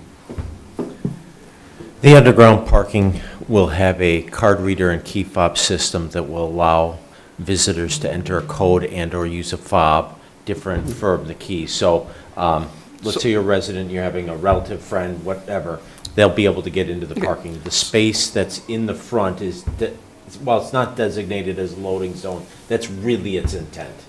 I got that from the presentation. So if you're having me over for a beer, you just give me a code, a one-time code, and I can punch it in and I can access. Because obviously, our code has parking for visitors, and you need it in your apartment building, and so we want to make sure it's accessible. You summarized it exactly as we intended. Okay, thanks. This is no particular order. I'll take one of my, well, actually, no, I'll take one of my biggest ones first. I can't tell. I mean, in my mind, I feel like this is really awesome, but it could be all fiber cement tan panel. I can't tell what's brick and what's fiber cement. They're on what we've been given, they're virtually the same color. I can't distinguish between them. So could you go over with us where the brick is? That's one thing we talked about a lot, was the brick. And in my mind's eye, I see all this great brick, a lot like, what is it, the Fitzgerald, right on the corner of Cottage Grove and Monona, but. Actually, while Jason's pulling up, I do have some physical samples for you guys. Awesome. You wanna look around? Sure. Get that. That's brick. And these will be the shades for the fiber cement that you're Right, seeing, Jason. it's just, I Yeah, can't tell the apologize. difference on the plan. The differentiation is a little tough, but the predominant material in the building is the brick. Okay. And sort of that kind of white line. If I may, yeah, the cap, so the cap is on top of brick everywhere, correct? That cap, there's a cap there. If you could do another, so where is this tan material then? Just right beside it there, right? The lighter tan material is actually the uppermost Right, piece. that's what I was thinking. Yep. Because even beside it, that's just a shadow line, that's brick there too, correct? Correct. The lower, but what I really like is how you varied the elevations. This is not, here's a cutoff. You've got some brick, you've dropped it, you raised it even higher, brought it back down. I think you've done a great job with the architecture, assuming where I'm anticipating brick is where there's brick. Can you just go through all our elevations so we can just make sure everybody's clear? So wherever I see that gray cap, what confused me is I see that gray cap going over onto the brown hardy board or whatever you're putting in there. Yeah, that's because there'll be some concrete material to support that patio and roof material, but That's what I'm yes. seeing there then, okay. Yes, But other than that, that's a brick wall I'm looking at, and the upper, pretty much everything I see there other than up way high is the brick, correct, of that tan? Yeah, no, not That that. area right there is Yep. not brick, but otherwise, all the lower material is brick, yes. Okay, and where this other stuff is maybe up in here? Yep, Where that color? Okay. again, right up at the top. Right, okay, so same thing on all the elevations. You know, I've got to say, in that case, you've done exactly what we asked you to do, and it's a very attractive building. And what I like about it is the longevity of it. When you have that much masonry, it's going to look good 20, 30, 40 years from now, so appreciate that. Remember, I said no particular order. Darren, you mentioned pumping the driveway. Looks to me, Wade, like that's gravity. Is that gravity storm sewer out of that lower driveway? Yes, it is. That's what I thought. So Darren, what I see in there is they're taking that storm sewer out by gravity to that back basin. So. Oh, okay. So there'd be So the no- lower one does Yeah. go to the gravity Which to is the better, northern which we basin. totally prefer, because that way Right. electricity goes out, it still drains, so I think it's a great solution. I will say these are really nice plans, except our existing conditions is terrible. We have nothing to show us where that existing house is, we had that before. It would be nice to see that. The shoreline, I'm not sure at all what's there. There's some lines, but those are those existing retaining walls. Are those staying? Are those going? Those wood retaining walls? Do you have any idea what you're doing back there? I'll go ahead and comment. There's no building on the site anymore. The Correct. retaining walls, the little bit of driveway that remains would all be removed. But the wood retaining walls that are, they're just kind of shown, I didn't know what they were on the plan until I went on the site, and I can see where those lines are kind of those retaining walls. So that'll be gone, and then your grade will be lowered for where your garage is, and you'll have a fairly level area that you're gonna have that one pond in potentially. We haven't gotten to that yet, but potentially have that one pond and then a few areas for the residents. Okay? Since I mentioned we haven't gotten to that yet, could I ask a couple things, Darren, on the water quality? I know the technical standard allows 18 inches if you have some grade issues, if you need to get things through and you don't have a lot of room to run it. And is that what you anticipated, Wade, is that you've got grade issues and you need to keep it thinned out so you can make grade? That's right. Microphone, sorry. People actually do listen to this, I hear on YouTube, I can't imagine. Yes, we are fighting with elevations, trying to make sure Okay. we discharge that storm sewer in the Okay. appropriate elevation of the lake and trying to get that Right. depth Okay. higher is All what right, we're doing. so Darren, so we're on the same page, that is allowed then, correct, by the technical standard? To be 18 inches in areas where you're fighting grade like that, yeah. Yeah, okay. I agree. And then, while we're talking about the grade in the back, I know one of your comments, Darren, was to raise that outlet because it's below the 100-year flood elevation. Now, if we Right. have grade elevation issues there, I know in the city of Madison, I put in apron end walls that are below the normal lake elevation, much less below the 100-year flood elevation. So if there's grade issues, are we not better off discharging there that in the 100-year flood could back up that pipe? Or if we make them go even thinner, they might not be able to even build a biobasin back there. And I'll take that into a third question, is obviously if we have groundwater within the predetermined level, we can't have a biobasin back there, but I assume we're trying to do all this and stay out of the groundwater. Yes, that's correct. We're trying to keep that elevation up as high as Okay. we can. Right. Yep. So do you saw his comment, do you have any room for bringing up that outflow, or are you worried about freezing? I've got a little bit of room to bring it up. Okay. I don't know that I have Okay. the full foot. So I guess my comment would be if we could work that out, but if it's a little bit below the 100-year flood, man, like I said, I put a lot of pipes in where I've had to dewater to get the apron end wall in for the municipalities, so it's in the realm of possibility. How are you going to handle trash pickups? You might as well stay, I'm going to have more engineering questions. The intent is that there would be a smaller dumpster that would be wheeled out of the parking structure and be available for a garbage truck that come and get on a scheduled basis. So let's say Wednesday mornings or whatever it might be. So is it, I forget is the trash on the first floor or the basement floor? It's the first. Trash is on the first floor. So it'd be wheeled down? Wheeled down full, So pushed you'd up have, empty. a truck on your driveway and just wheel it out to the truck? That is the intent. Okay. All right, this is something I'm asking for John, he's not here, and he's right though, it's a big deal, let's make it so it's practical and it actually works. Yeah, we made sure, if you notice on that drive, there's a little bit of space between where the overhead door is and the building, so that those could, for lack of a description, rest it temporarily if needed, so. And we have tried room to take be it into able to still take them out and not Yeah. damage all this beautiful brick. That's the idea. Okay, thank you.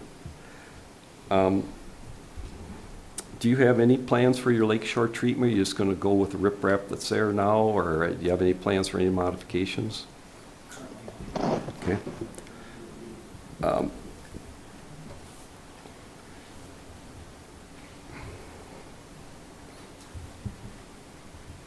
Amenities, we talked about amenities. You've got a small business center, a small lounge, that small balcony that people can use towards Monona Drive, but then more than that, you've got a lot of balconies out towards the lake and the sides. The balconies off to the sides as you step in the building, are those only for the unit then that fronts on them? Correct. Those are some pretty nice amenities. So I guess in response, these are going to be really nice apartments, so I think people are going to want to live there. I mean, they're going to be really nice.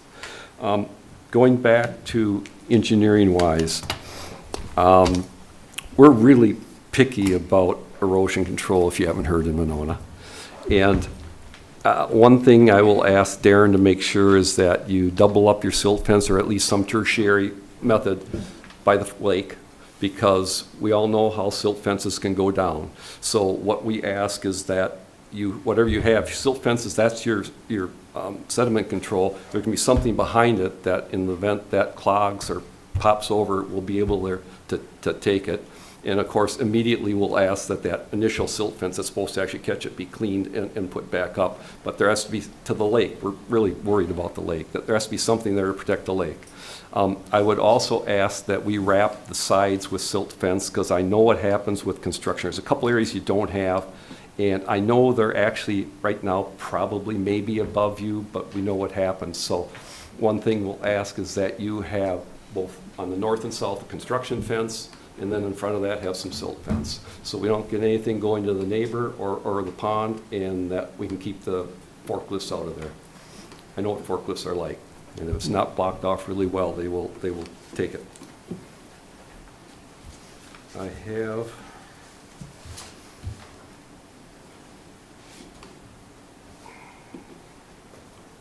I thought with the grades, you guys did a really nice job. These are some very nice grades going into underground and above ground parking. You were able, but between the setbacks and the way you did it, I think it worked out really well.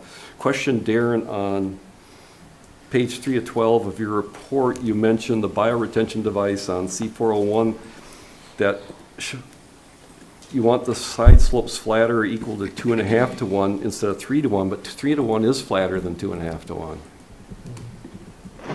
So I don't understand that comment. Oh, I'm sorry. Must have been a typo here. Okay.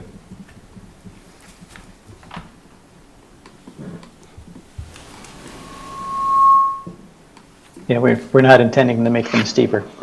Okay.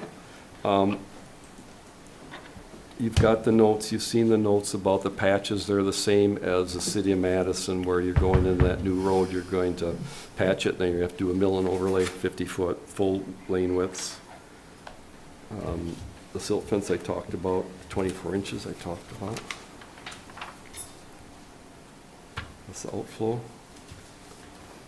One comment, I guess, between Wade and Darren is typically where we have one driveway going out towards Monona Drive or something, it's a very small drainage area, we allow that.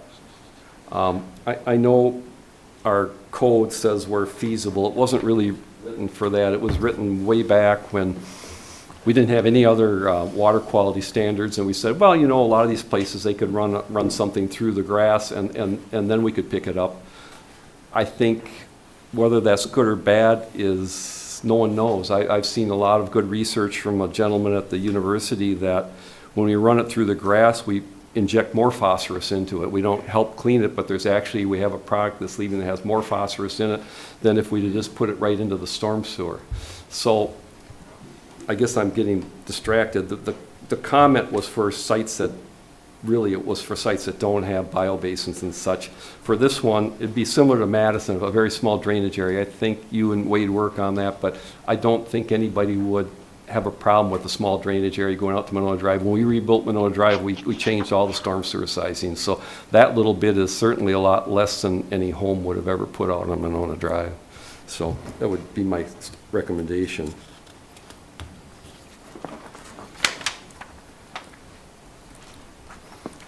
And then there's a comment on here about the bioretention and the trees. And I agree that we should look at it. I'm not knowledgeable enough about it, so I think I'd like to see a condition that the landscape plan come back to staff for final review. And the reason for that is Rob's not here tonight. He's a landscape architect. He knows a lot about trees and bushes, and he'll say, yeah, this tree works, or change it to there. I like the way you have it partway down the slope of that basin. It's a good look, the aesthetics, and well, I'm talking landscaping. You've done a great job on the landscaping plan. I mean, you really have. We asked for a lot, and you've exceeded it. It looks really nice. But as far as species and such go, I know that I don't have enough expertise to comment on it, and it's a reasonable comment. But there's trees that like wet roots, and he might say, well, put this there instead of that, and that would help. So I think if we could work between staff and Darren and Wade, we could come up with a good solution for that. You wouldn't have to come back to Plan Commission, just be working it out with staff. But the final landscaping, I think it'd be prudent to let Rob take a look at that and comment on the species, because we have so many different environments here. What will work here and what will work there? There's a lot of shade, there's some areas with a lot of sun. And then, of course, he's right about the test holes. Let's get the test holes. Yep. Let's, number one, make sure whether you're not exempted in the back there. Yep. See where groundwater is. If we can make it work and we're at 18 inches, that is allowed by technical standards, so that would be great. And I'm sure I didn't hit all my things, but I'm going to stop for now. Thank you. I'm sorry I took so much time. It's all right, Chris, thank you. Corey?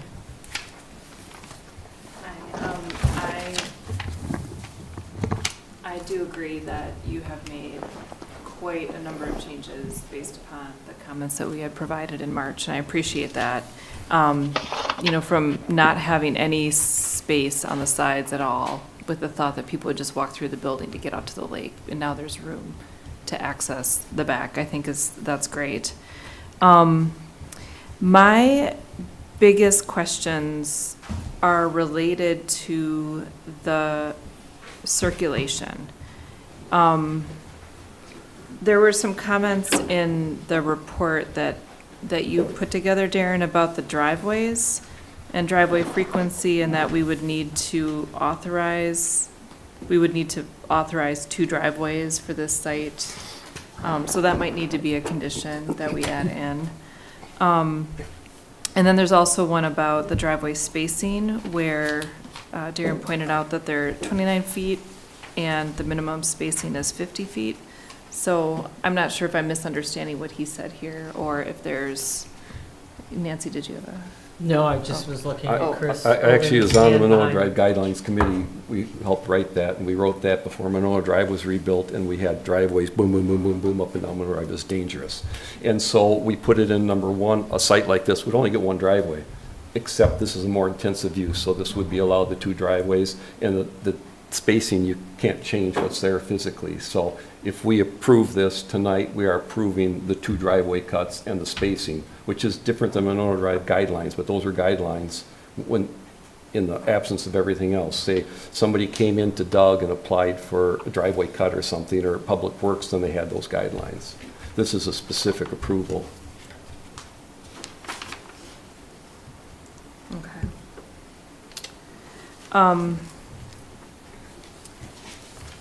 I am still concerned about the leaving. I know there's not a lot of traffic that's going to be leaving, but it's still, I'm thinking about turning left out of that north driveway right on the curve.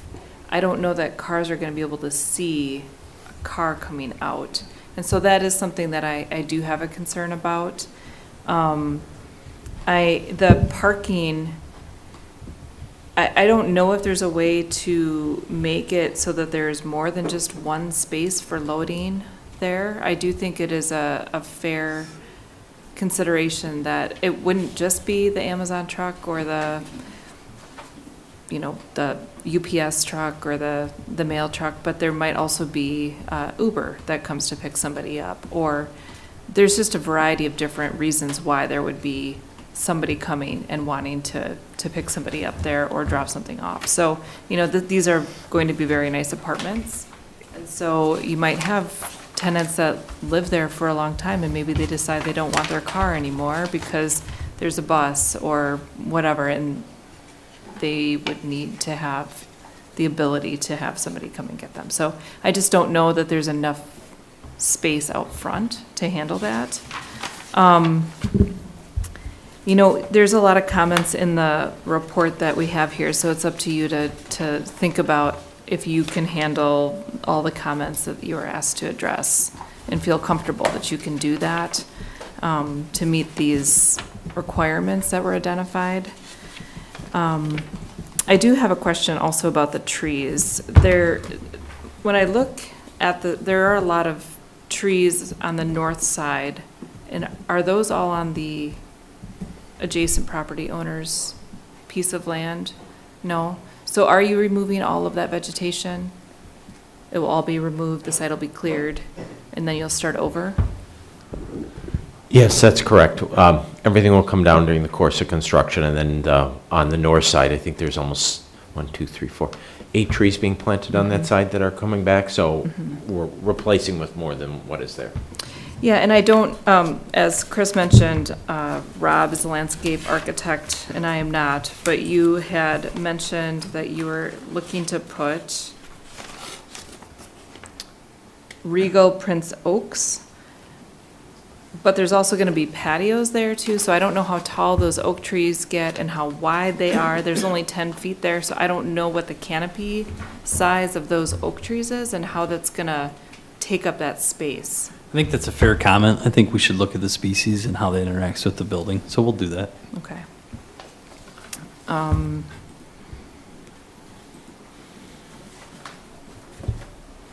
That's all I have for now. If it would be okay, I'd like to comment on the whole drive discussion. The turn concerns us too, and that's one of the reasons why we've probably got the driveways a little bit tighter than we would. We could have pushed them to the edges and met that 50-foot, but because as you're coming around that curve, and just as you described, you're turning left, that's one of the reasons why we've taken the two driveways and squished them a little bit together, my words, so that the traffic could start to come around the curve and be seen before somebody pulls in or out. So that was an intentional thought to do that. And you know, certainly we could have spread them to the edges of the property line, met the requirements, or met the guideline, excuse me. But we chose to do this intentionally, trying to facilitate the traffic just as best as we could. I just thought I'd comment on that as it was a concern. So Yeah. there's no perfect answer, but it's the best answer we have given the site and given the drive that's already there. Yeah, and it's hard to know without being in a car trying to turn left at that exact spot, so it's. As designers, we do our best to try to hypothesize, and this is our best guess at what we believe will work. And as far as the one space in front, there's no guideline that tells us we need 1, 12, 6, 4. You know, we truly believe one is enough, and that's why we've included one. And, you know, hope that it does suit, you know, because we don't want, whatever those uses, Uber, pizza being delivered, whatever it may be, you know, we want them to park in this space. We don't want them on the road, flashers on or something like that, and somebody comes around that curve. So, you know, it was an intentional aspect of the design, and we believe we've done the best that will suit the site, given 15 units only.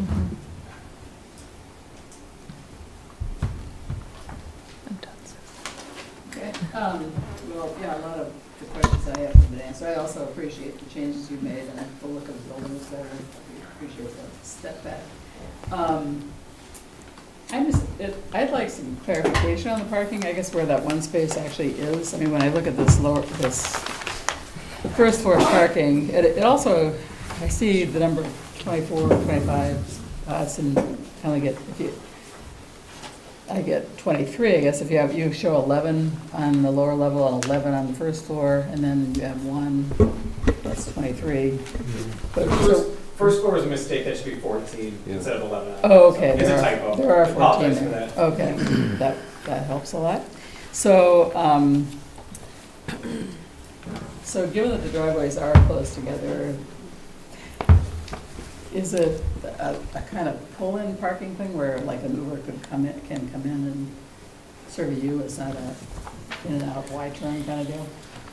On the southern of the two driveways with the parking space, certainly there would be room to do a Y-turn, if you will, and pull back out forward, not backing in. On the property. Okay. On the north drive, that would require some potentially backing out, yes, but hopefully with some signage and the right description of this property parking spot, you know, they won't be doing that. Yeah, it's something people have to learn. I have pulled in and out of near there, and it is tricky. I mean, you can see no car coming, and you go to pull out, and there's one, and they do come around that corner at higher than 30 miles an hour, I will say. But now that I've been paying attention to that, to see where this goes. So it is a concern, you're right, turning north, it's a little harder. You can do it, depends on the time of day, but yeah, it requires a lot of care. Let's see, with the landscaping, there are definitely some trees on that north lot, the homeowner's lot. So you're saying on the lake end of that, they appear to me to be on that lot. I didn't look at the whole thing carefully enough to know whether all the trees there are. Yeah, so you're saying, because you're saying you're going to pull down a lot of the trees on the north side of the property that are on your lot. And Yeah, we certainly have no intent of touching any trees that are on the property to the north. Well, right. It looked to me like there were several, that's right, yeah. There are trees located on the north side of the lot, of Jesse's lot, that those would need to come down. But they are not on the neighboring property, they're on his property. Okay, so north side of the house, they're on his lot. Yes. That's what you're saying. No intent to do anything across the property. Okay, so whatsoever. existing trees that are there, because I think that's close to that retention pond too. Is there a way to, I mean, do you work to sort of protect existing trees that aren't coming down? I think it probably goes back to that constructability discussion. There's 10 feet between the property line and the Right. building, So is that typically enough? I don't know how that works. I think it'd be safe to say those existing vegetation would be better served by new plantings following construction. So again, it looked to me like some of those trees are on the north property owner's lot. So if they are, Yeah, those will be saved and protected, yep. okay, that's what I guess as I'm trying to ask was,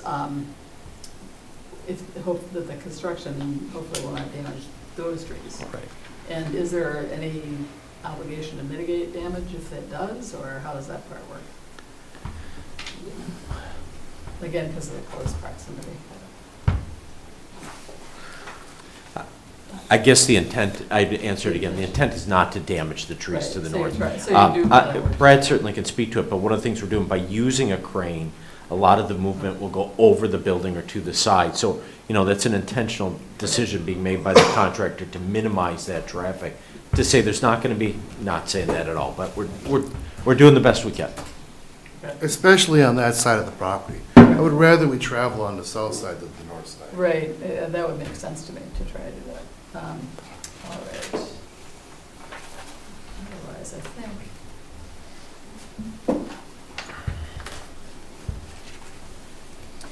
So,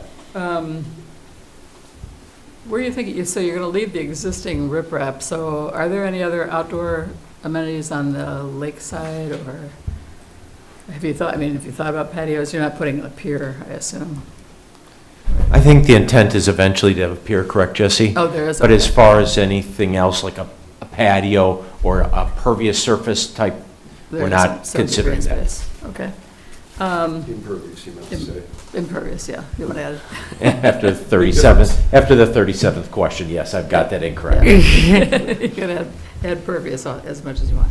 Okay, well, I think the engineer did a great job with all of these, and of course, knowing that you're going to go through all of those with him, I don't think I have any other questions.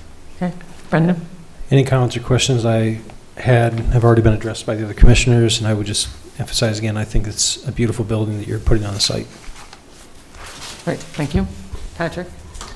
Yes. Lots of my questions have been answered already.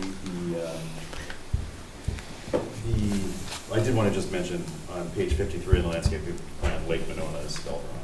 So we're particular about that, but it's our name. It's something. But oh my gosh. And the only other comment I had was that I really like the building, but I wish that if it were my perfect world, perhaps we would start being a little bit more contemporary or I don't know, color usage, impact, interest. And that's just my personal opinion to share.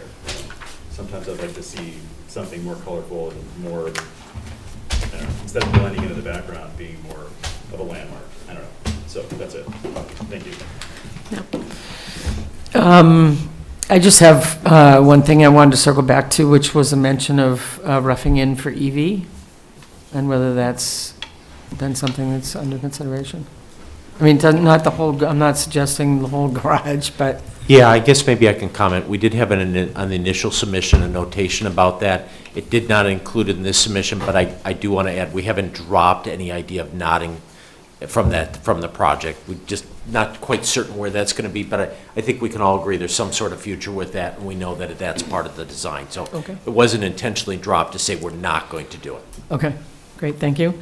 And I just wanted to circle back to the tree discussion. So if I'm hearing you correctly, what I'm hearing is that in order for you to do the construction on either side of the footprint of the building, north and south side of the footprint of the building, you have to take down whatever vegetation and trees are there now, but you will not be infringing on either the stormwater on the south retention pond or on the private property that goes to the north. You summarize it exactly as we agree. Okay. Right.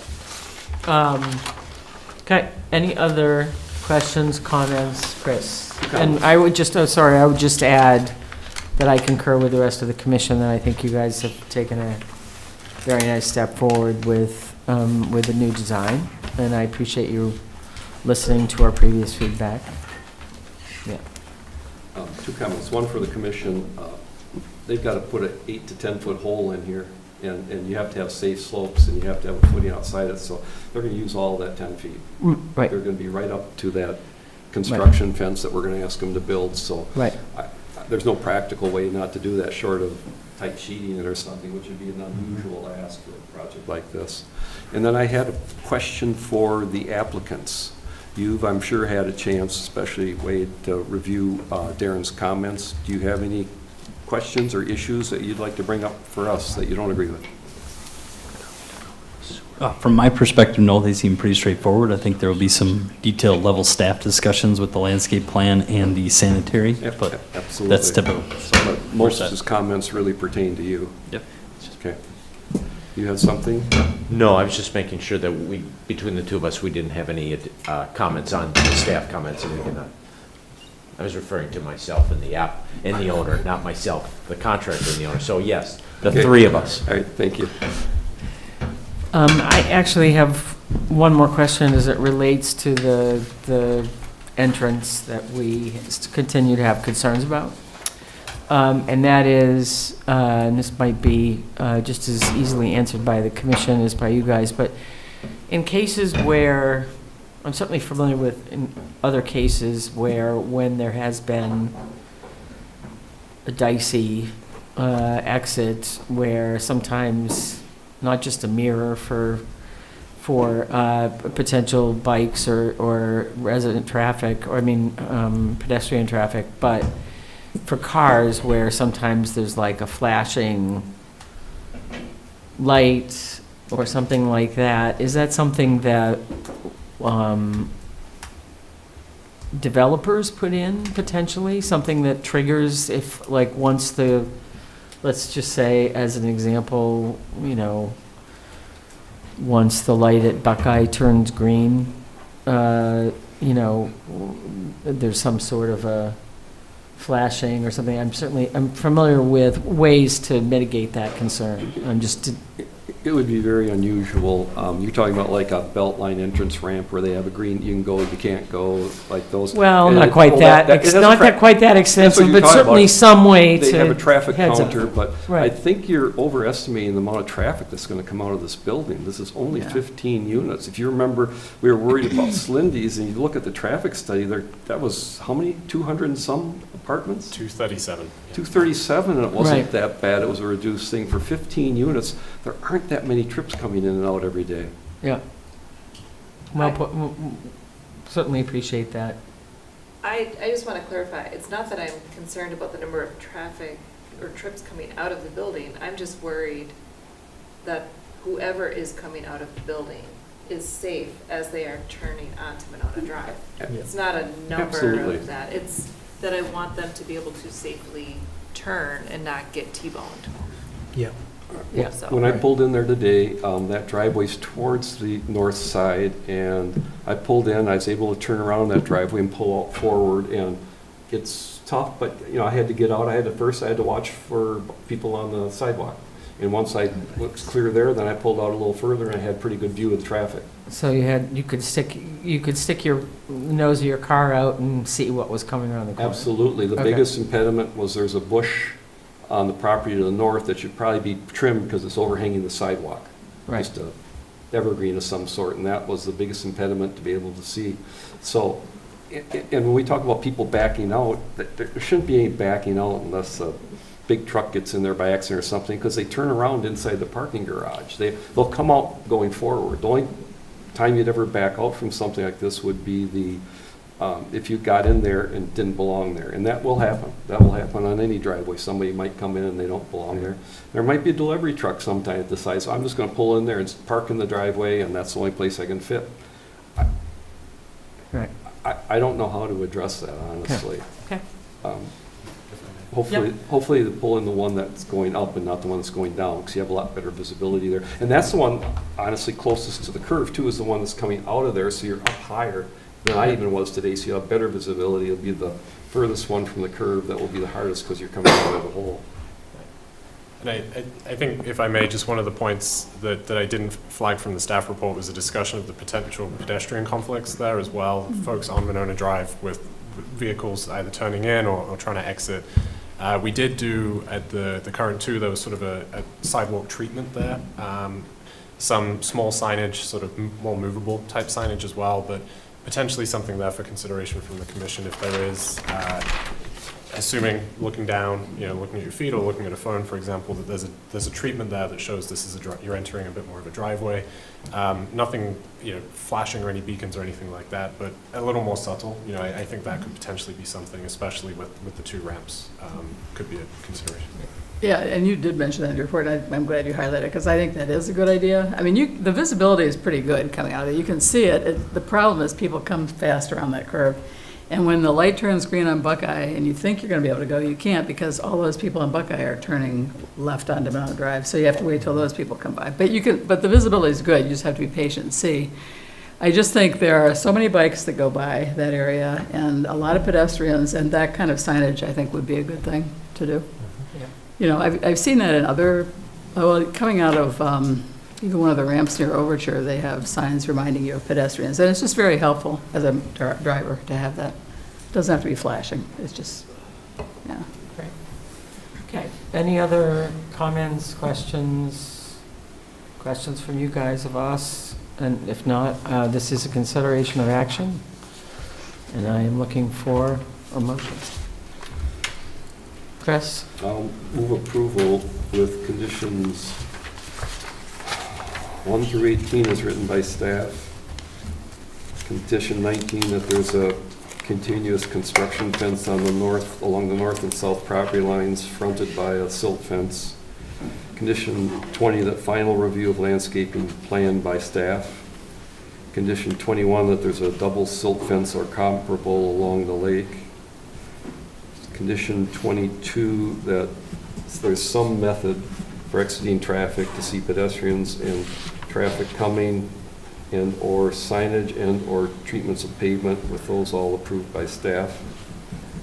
And condition 23, I didn't talk about this one, but to widen that existing or that external stall as much as possible.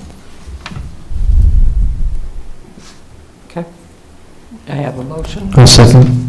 I have a second. I'd like to talk about that 23. Yeah. I never mentioned it, but it looks like a 9-foot stall, and 9-foot stall is pretty narrow for deliveries, and you don't have much room, and I don't like taking out landscaping, but it looks like you could probably slide that sidewalk a little closer to the building, maybe get a little bit more width on that. When somebody comes in there, number 1, it might be a bigger vehicle, but number 2, we all know coming out of a 9-foot stall and backing out, it's pretty tight, whereas if you can have a little bit wider stall, I don't know if you can get 10 feet or 11 feet, but look at what you can do with still maintaining reasonable landscaping. And I'm sure the grades, you're looking at it right now, Wade, I see that, and the grades will affect that. But you know what? There might be a way just to fudge a little bit more width out of that, and that would be really handy for how that stall can actually be used and if it's practical for people to get in and out of. I think we can find a foot. I think you can, and final landscape approvals by staff, so you can just take a look at it if you feel it's taken up too much. But I think there could be some compromise there where you could make that a little more usable. Okay, great. I have a motion. Still second it. I still second it. Right. And, all those in favor say aye. Aye. Aye. Motion carries. Thank you. Thank you. Appreciate it.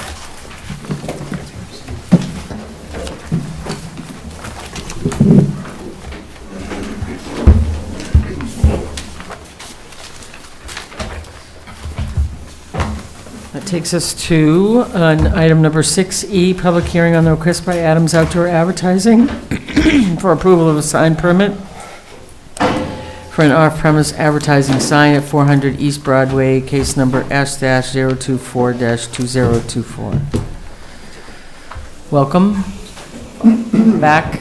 Hi, good evening, everyone. Oh, sorry. Yeah, I need to, this was tabled, so I need to, I need a motion to remove it, to take it off the table. Do I have a second? Second. All those in favor say aye. Aye. It's off the table. Okay, thank you. Go ahead. Thank you. Good evening, everyone. Yeah, thank you for your time and having us back. It's been about a month since we were here last. I did send over some slides at the end of last week. I've got those. Oh, perfect. Thank you. Just gonna pull them up.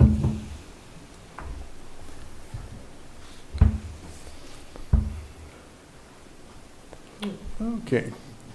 Great. Yeah, just to start, just recapping kind of on the proposal. Adams is proposing, to build a 14 by 48 back-to-back digital sign, standing in an overall height of 35 feet at the edge of Ahuska Park. As we've gone through committees and, the Parks and Rec Board, we've showed that the sign will not interfere with any pedestrian or park activities. And the sign will, provide a, great supplemental revenue stream for the city of Monona through lease payments without any cost to the city or any construction, cost for the city. The city will also be able to use the sign to advertise events, and Adams will abide by all state and federal regulations. On the next slide, you'll just see our sign plan again, our site plan again, which is, we've shown throughout, kind of showing where the sign would be on the edge of the property over there. Next, we did include a few just sign renderings, one showing what the sign would look like from driving down the Beltline, and also what it would look like from your view in the park, of where the sign would be kind of at the edge of the park. And next, in kind of going off the feedback of last meeting, wanted to talk a little bit about the sign location and why we feel that this sign location is unique and why it should be deserving of the exception. To start, the sign is roughly 1,800 feet away from the nearest residentially zoned district and would not be visible from any residentially zoned district. And this property is zoned Community Design District. So this is really the only, and the next slide shows this as well, this is really the only property on the Beltline that is fit in the city of Monona for a sign like this, because the property has already been designated by the city as a sign that would be eligible for a pylon sign. The property is immediately surrounded by commercial uses and other similar signs as far as pylon signs and signs of size, similar size. And then also mentioning here that the sign really would not be visible from any residential properties. So if you look on the next slide, that there is one other property in the area that is CDD on the Beltline, but it would be visible from residentially zoned properties. So we really think that this property and this proposal is unique and deserving of the exception because no other properties on the Beltline would really fit that criteria of being designated for or eligible for a pylon sign, having the commercial surroundings, and not being visible from any residential properties really makes this kind of a unique scenario and kind of makes this the only property fit for that sign. Then next, talking about other billboards in the city, we believe that there's only one other billboard in city limits, and that is an Adams-owned billboard on 909 East Broadway. Adams is willing to maintain the inventory of one billboard in the city of Monona. Adams would be willing to either remove the sign at the approval of this proposed sign, or would just let the lease run out till expiration at the end of the year on 12/31/2032, and would not renew that lease just to maintain an inventory of one billboard in the city of Monona, if that is what the commission and city council would prefer. The sign is visible here. And talking a little bit about landscaping, once again, kind of talked about this last time as well, just that, really taking into account the feedback from the Parks and Recreation Department. This is kind of the area that would be required to be removed to create visibility for the sign. And I know you guys have walked it, we've walked it as well, that it's a lot of cottonwood trees and other type of species. There is one oak tree that is kind of right on top of the proposed site that would need to be removed, but otherwise it's mostly cottonwood and kind of other miscellaneous vegetation. And to replace that, like I mentioned through feedback, Adams would be writing or making a one-time payment to the Parks and Recreation Department for that vegetation replacement to really ensure that the vegetation that's being replaced is what the Parks and Rec Board would like to see, and ensuring kind of backing up the soundproofing that would come into account from the vegetation removal. And then Adams will continue to do all routine landscaping around the sign as well as maintenance of the sign. And because of the sign's digital nature, it really would not need much maintenance. The faces need to be replaced roughly every 10 to 13 years, but otherwise the sign would not need much maintenance outside of that. And then lastly, kind of talking about sign content. So obviously this is an outdoor advertising sign. It would be used for commercial advertising of local and national businesses. But Adams would also promote 5 City of Monona events throughout the year for a week leading up to the event. And then Adams will continue to highlight area nonprofits through the Collaborate program that Adams runs. And lastly, in the past year, Adams has met with Monona Chief of Police Brian Cheney. And in that discussion, we talked about sign safety and sign usage, being that the sign will also be made available to local law enforcement and the city for things like emergency alerts, Amber Alerts, and those type of things. So with that, really wanted to summarize with just that we feel that this is a unique opportunity for the city for kind of an investment that would not interfere with park or pedestrian activities, and that this is really a unique location, being that it has the commercial surroundings, is designated for a pylon sign, and would not be visible to other residential areas. We really feel that this is a unique proposal that other properties wouldn't be able to fit that criteria. So with that, I'd be happy to take any questions. Thank you. Thank you. Appreciate it. Is there anyone else here that would like to speak during the public hearing portion of this request? Bill, come forward to the mic if you would.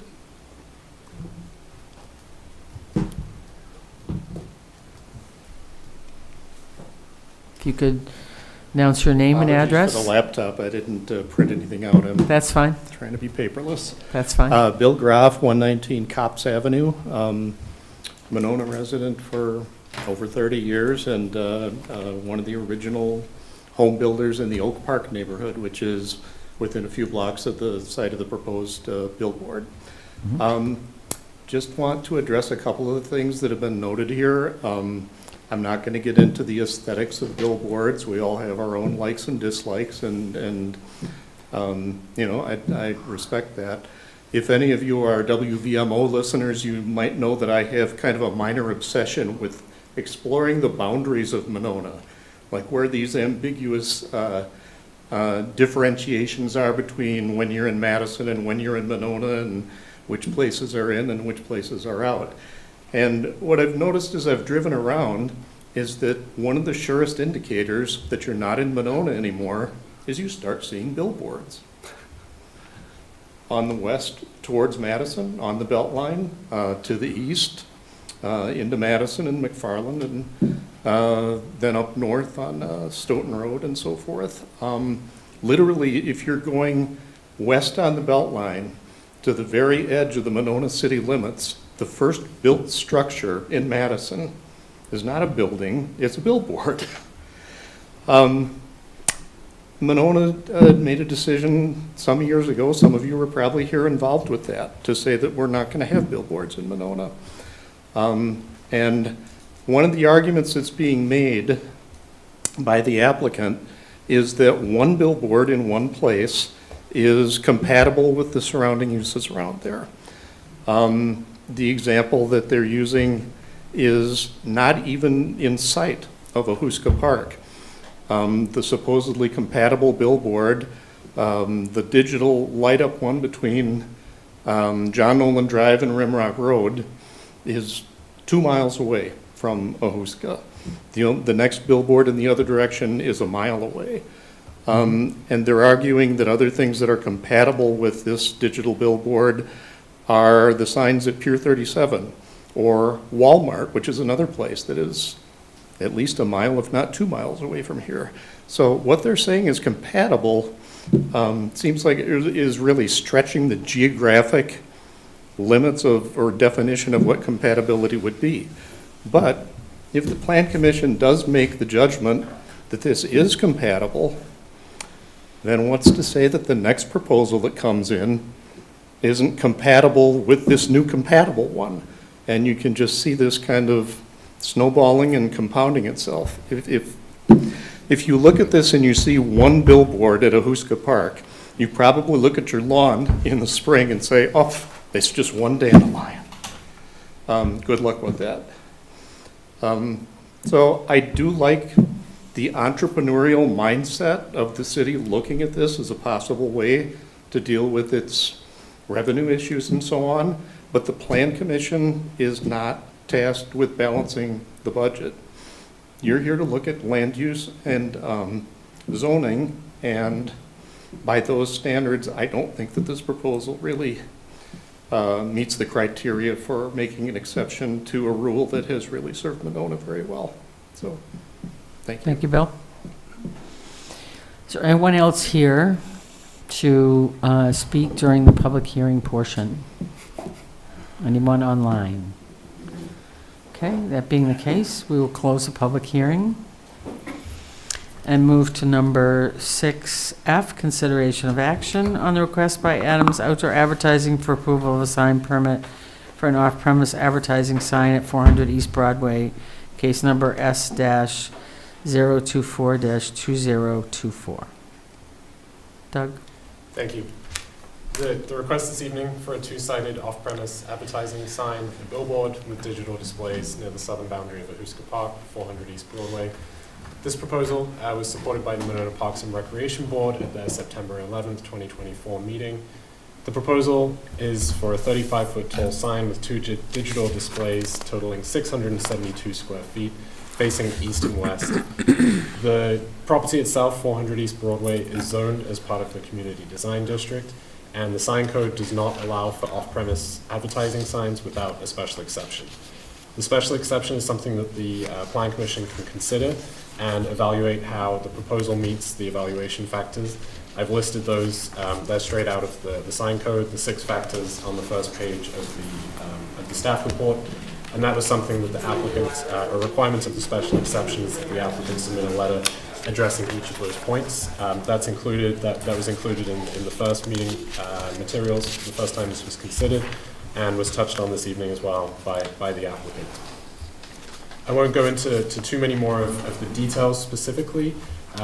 In terms of, since this was tabled at the, I believe, the October 14th meeting, additional information had been requested of sort of previous times this had been forward. There had been an application from the applicant, Adams Outdoor Advertising. This came to the commission, to this body, in around 2010, as well as in 2012 as well. They were included in the meeting, the minutes from each of those pre-hearing conferences, as well as the application materials from August of 2012, both included in the staff report, or in the meeting packet, I'm sorry, for reference as attachment A. And I also just wanted to include a memo that was prepared by the city administrator, Administrator Steck-Schulte, that's also included within here, that sort of gave a little more of the background to this request and sort of how this came to be. So I've included those elements and also made some adjustments to the possible recommendations for the commission to consider this evening. Certainly recommend discussion of the special exception, how it meets the standards listed. And I included possible approval with findings of fact and conditions, as well as a denial with appropriate findings of fact as well. Thank you. Thank you. We lost Brendan, huh? Okay. Susan, do you want to start us? Sure. I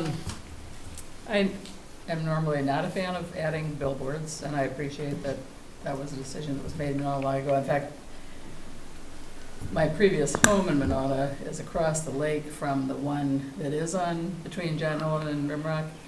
And at night, it shows up. It looks like a TV screen across the lake. It's pretty garish from the resident, but it's in Madison, so there's nothing Monona could do about that. I was not present at the last meeting, but I did walk back and look at the location of this. And I feel like it's the only area where it could work in Monona because, when you go through the park, there's the scoreboard sign on the field. And this is back in the corner behind that where, frankly, the vegetation is not all that attractive. I mean, it's mostly cottonwood trees and so on, it's sort of scrubby. And I'm thinking could be an improvement if the Parks Board if they can plant something that can grow up. I'm not nuts about seeing the scaffolding below the sign from the park, but hopefully, because it sits up kind of high. The other thing is on the Beltline, when you drive by, it's pretty close to where the green traffic DOT signs are announcing them on the exit. So, its placement is very specific, and I know you commented at the last meeting this was the only place you could think where it would be appropriate, and that was kind of my feeling where it could work. I don't, when you get off the Beltline and drive by all that wetland, I like seeing all that wetland with no signs. I really appreciate that before you get to the drive, and I don't feel like the location where this is, and again, we have the transmission lines that went up to with those huge poles. They're already there, so it's not so pristine anymore. So I think I would find this acceptable because of all of those things, and I've kept reading these findings of facts to make sure they're specific enough because I don't want to open the door into more billboards in Monona. I don't have a strong feeling about the second one. I'll wait and hear what other commissioners said. The one that's already there on Broadway. That one, frankly, I never noticed before. And when I looked at it, it's kind of an odd location. It doesn't look like to me like it does that much positive, but that's for you all to decide, I guess. And I'm not sure in terms of the swap that I think that's appropriate or exactly how it would work. So anyway, given that, I felt okay about having it there with just in this specific location. So Susan, could you do me the favor of just when you look at the sort of special exceptions and what you would see is the findings of fact, what would you, when you step through what fits for you and what? I think, I was looking at finding of fact number 1, just trying to decide if there was a more clear way to state that reviewing factors for special exception that demonstrated due cause. The due cause phrase was troublesome for me, but it just I don't know if due cause doesn't. That seems like seems like a strong term. But you got that from the ordinance, is that? Yes, and certainly.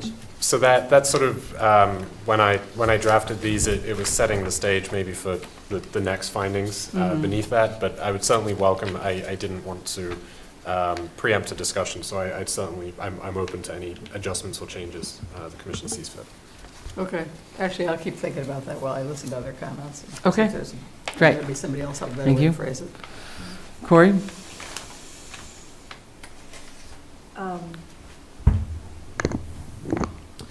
Yeah, at the last meeting,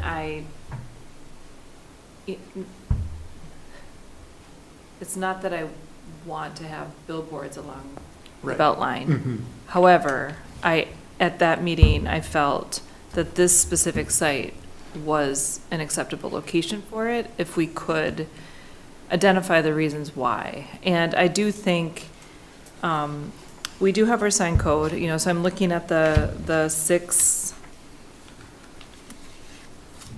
standards in the sign code, and one of them, we do have the ability to allow for a special exception request.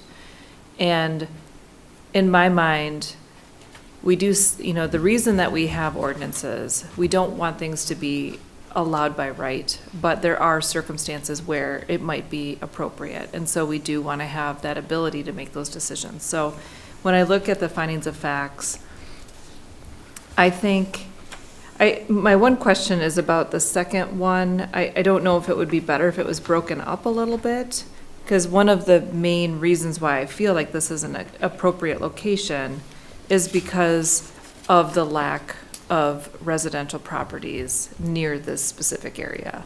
So that alone is the standalone to me, and then there's like more in that finding of fact number 2. So I'm not sure if it would be better to pull that apart a little bit. I don't know if it matters that much, but I do think that given the location, given the, we're looking at our land use as well, and we're looking at our, like, what do we want for our community? And I know that one thing that is important for our community is that we want to draw people to our community. So I also really appreciate the fact that this would provide some advertising that Monona is a place that you might want to actually pull off the Beltline and come to one of our events. So I liked that aspect of it. And I don't know. I guess I will stop there for now and let Chris and Patrick and Nancy speak. Okay. Chris? Well, I mentioned last time I'm not a big, excuse me, I'm not really in favor of us putting up billboards. And I'd like to clarify now, billboards are not legal in Madison, correct? Correct, yes. The billboard you all are talking about is in the town of Madison, which will become Madison property, but Madison does not allow billboards. Correct. Any billboard you see in the city of Madison would be considered a legal non-conforming structure built before the ordinance. Correct. So they have a similar ordinance to us with no billboards. That billboard is in Madison, because the town of Madison is not. Town of Madison, correct. Right. Yep, the town of Madison doesn't exist Interesting, yeah. anymore. But it was built as the town of Yes. Madison Yeah. when it was approved. How come we're not considering this sign? This is what was proposed last time. Yeah. This is infinitely more attractive. And it identifies Ahuska Park. Right. So, yeah, actually, I was, that was one of the things that I was going to ask, that I was a little bit confused with that slide, and I didn't know if there was. This is what was proposed Right. before. I don't think anybody here was on the commission at the time, were you? No. Okay, so this is what we looked at before, but this is what was turned down, but this is the sign that they proposed. And I don't know if camera can get that. No, Well, where was that to be located? same spot, Oh, it is? Yeah. Really? same spot.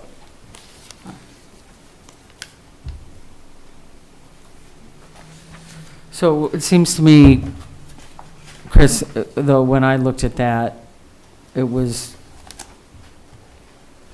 seemed like it was parallel to the outline as opposed to perpendicular I to? believe it was, but I have to go back and look. I don't recall. Right. When we looked at this last time, I didn't recall what an attractive sign it was, the last one. Right. No, it was perpendicular if you look at the site plan, but it was oriented so people heading southbound would really see it. They've got it's a really small image on this, but you can see it's right here. It's perpendicular to the belt line, what was proposed before, but it only No, had the you're message going on the over. one side. There, oh, yeah, right there on the site plan.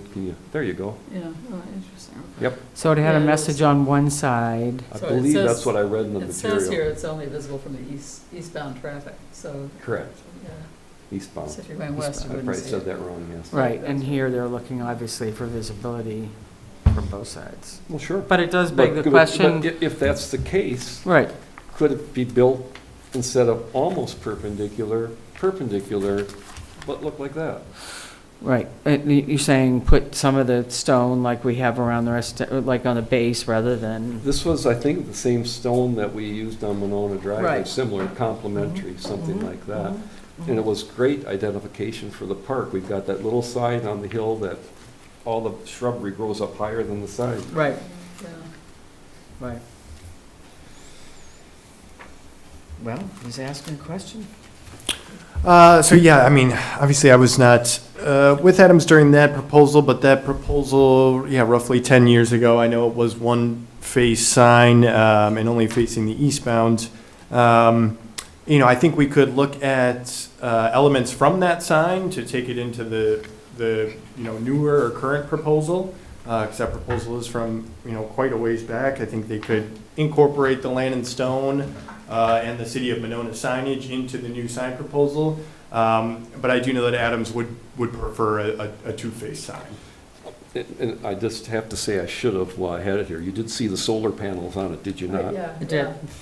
I noticed, yeah. You didn't say anything, and Yeah. usually you'll pull that out right away. No, I did say that too, but I was more referencing the aesthetic of the stone and Huska Park. Yeah. You said they would prefer a two-face sign. Is there a reason that something like this wouldn't be able to be visible? Have two faces on it? I would have to take a better look at, I guess, how it's oriented. Are you saying, could you add a second face to that style of sign? That, I guess, I honestly don't know off the top of my head. I think you probably could, just looking at it. I mean, the height of that sign looked a little bit different than the height of this proposal. Yeah. But yeah, That's my next different. question. yeah, I A lot think different. if The original Let proposal. me answer for you. If you can put stone on one side, you could put stone on the other side. Right, I mean, yeah, so- Structurally, if you can physically put stone there, if they proposed that before, then there's no reason it couldn't be double-faced with stone. Right, yeah, so I think if the, you know, the older proposal, that sign had two faces on it, I think with the stone and that such, Adams would continue with that proposal, would be interested in incorporating that. Yeah, I was referring more to the sign face, because I think the angle of it, like, yeah, you could put the stone on the bottom, but it would be. You look at the angle, it wasn't very much skewed off of 90 degrees. I was just saying, yeah. Yeah, that one. So, continue. I have a couple other questions. Our sign ordinance says 30 feet. Is there any reason we couldn't do this? Well, if it was this one, it'd be the 25, but even if it was other style, it could be 30. It doesn't have to be 35. It's 14 foot tall. At 30 feet, that still leaves you 16 feet off the ground, so casual vandals wouldn't get there. Somebody wants to get your 8 foot up, they're going to get to no matter what height you have. Yeah, I think as long as visibility is intact and Adams feels good about, you know, the viewing window, I think they would be open to 35 feet in the renderings. 30. Or sorry, 30 feet. Thank you. Excuse me. In the renderings, you'll see in the slides facing kind of the pictures from the Beltline point of view, that is measured out at 35 feet. So that's what it looks like at 35 feet, because our ops team kind of felt that granted the most visibility, but I think, yeah, they'd be open to 30 feet as long as visibility, you know, remained. So now my main stuff. I have a few issues if it gets approved, some things I'd like to talk about, so if that's okay. I'm sitting here saying I'm not in favor, but I guess let me go through that part first. In deference to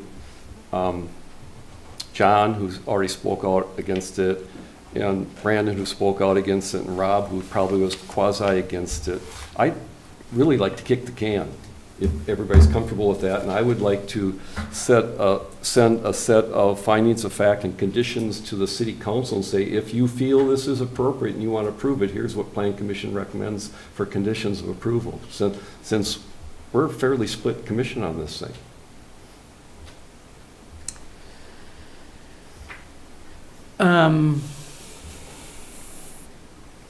Well, I can't speak, obviously, to the other three commission, from the other three commission members, but I guess I'm feeling like, we have a quorum. Okay. And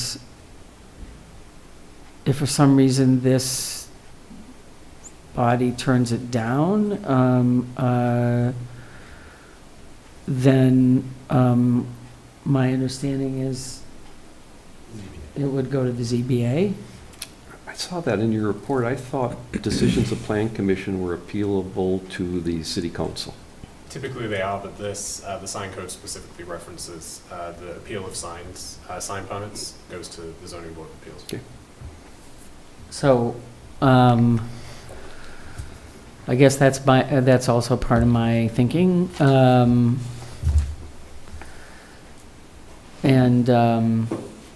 You know, if it was going to the city council, and if it goes to the ZBA as well, my understanding is that it would not ever reach the council. No, not from ZBA. That's right. So, Okay. okay. So I have a couple more comments. Yeah. If this is looking like it may get approved, I would sure like us to look at that other sign and have the city negotiate with them on that better looking sign, the one that we have in our packet. I don't know how else to word it. I think for what Sue's talking about, condition 1 is really a preamble. For me, it's saying having reviewed. It's not 1, 2, or 3. It's just having reviewed the value of factors, blah, blah, blah. Then we start with condition 1, 2, 3, 4, 5, 6. Right. And we can split them apart. One other one I'd like to see added or incorporated in one other ones. How many acres is Ahuska Park? I can get that. So it'd be, since this site is over X acres and would support multiple pylon signs that were subdivided, that's another good reason why it would fit here and nowhere else. A couple other conditions of approval I would like to see. Acres. I'm sorry? 22 acres, sorry. Okay, so since the site is over 20 acres. Thank you. A couple other things I would like to see on there, and we did talk about it last time, is the site access to get back there is a little tough only because we planted that oak savanna back there. Right. We planted that a long time ago. It was originally 12 trees. I see it's down to 11 now, and there's one you need to take out, so it'd be down to 10. But to protect those, have you been back to the site? Yes, I mean, the last time I went back there was probably about a month and a half ago with Parks Director Jake Anderson, so yes. it was before we talked then? Right. Okay, so when you're going back there, there's a berm that kind of falls out as you get there. The corner of that berm would need to be, in my opinion, taken out so you can get access through there instead of going right up tight to those oak trees.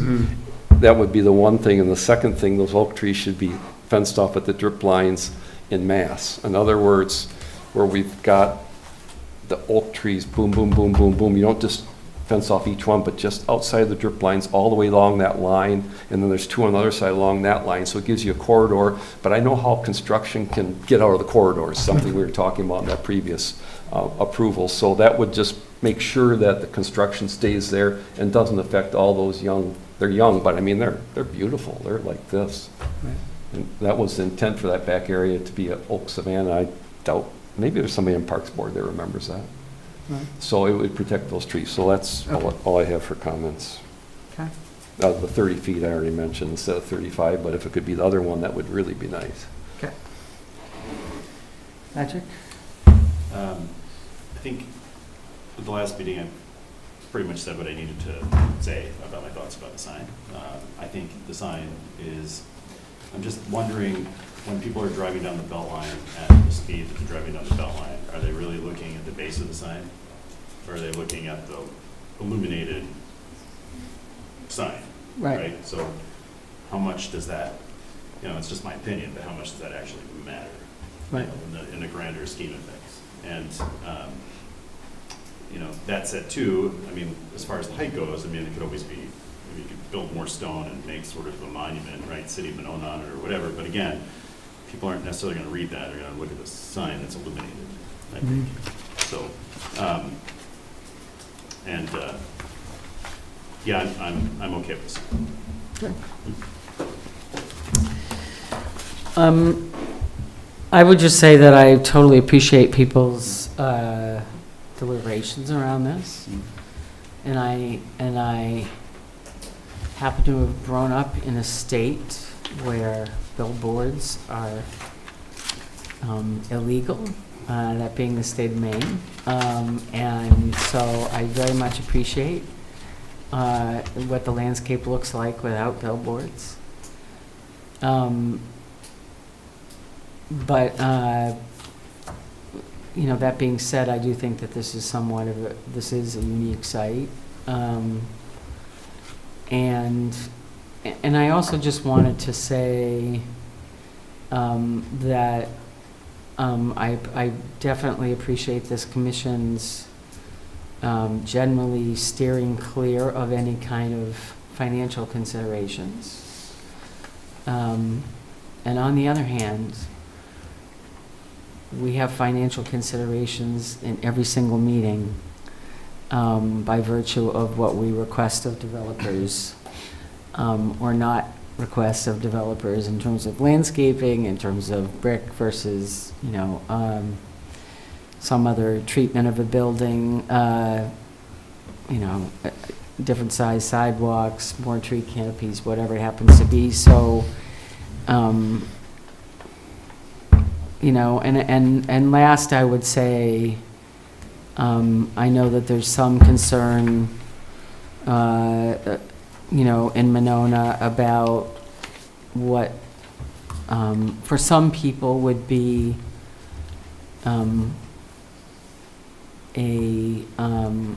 a visual blight, if you will, of something like a Topgolf.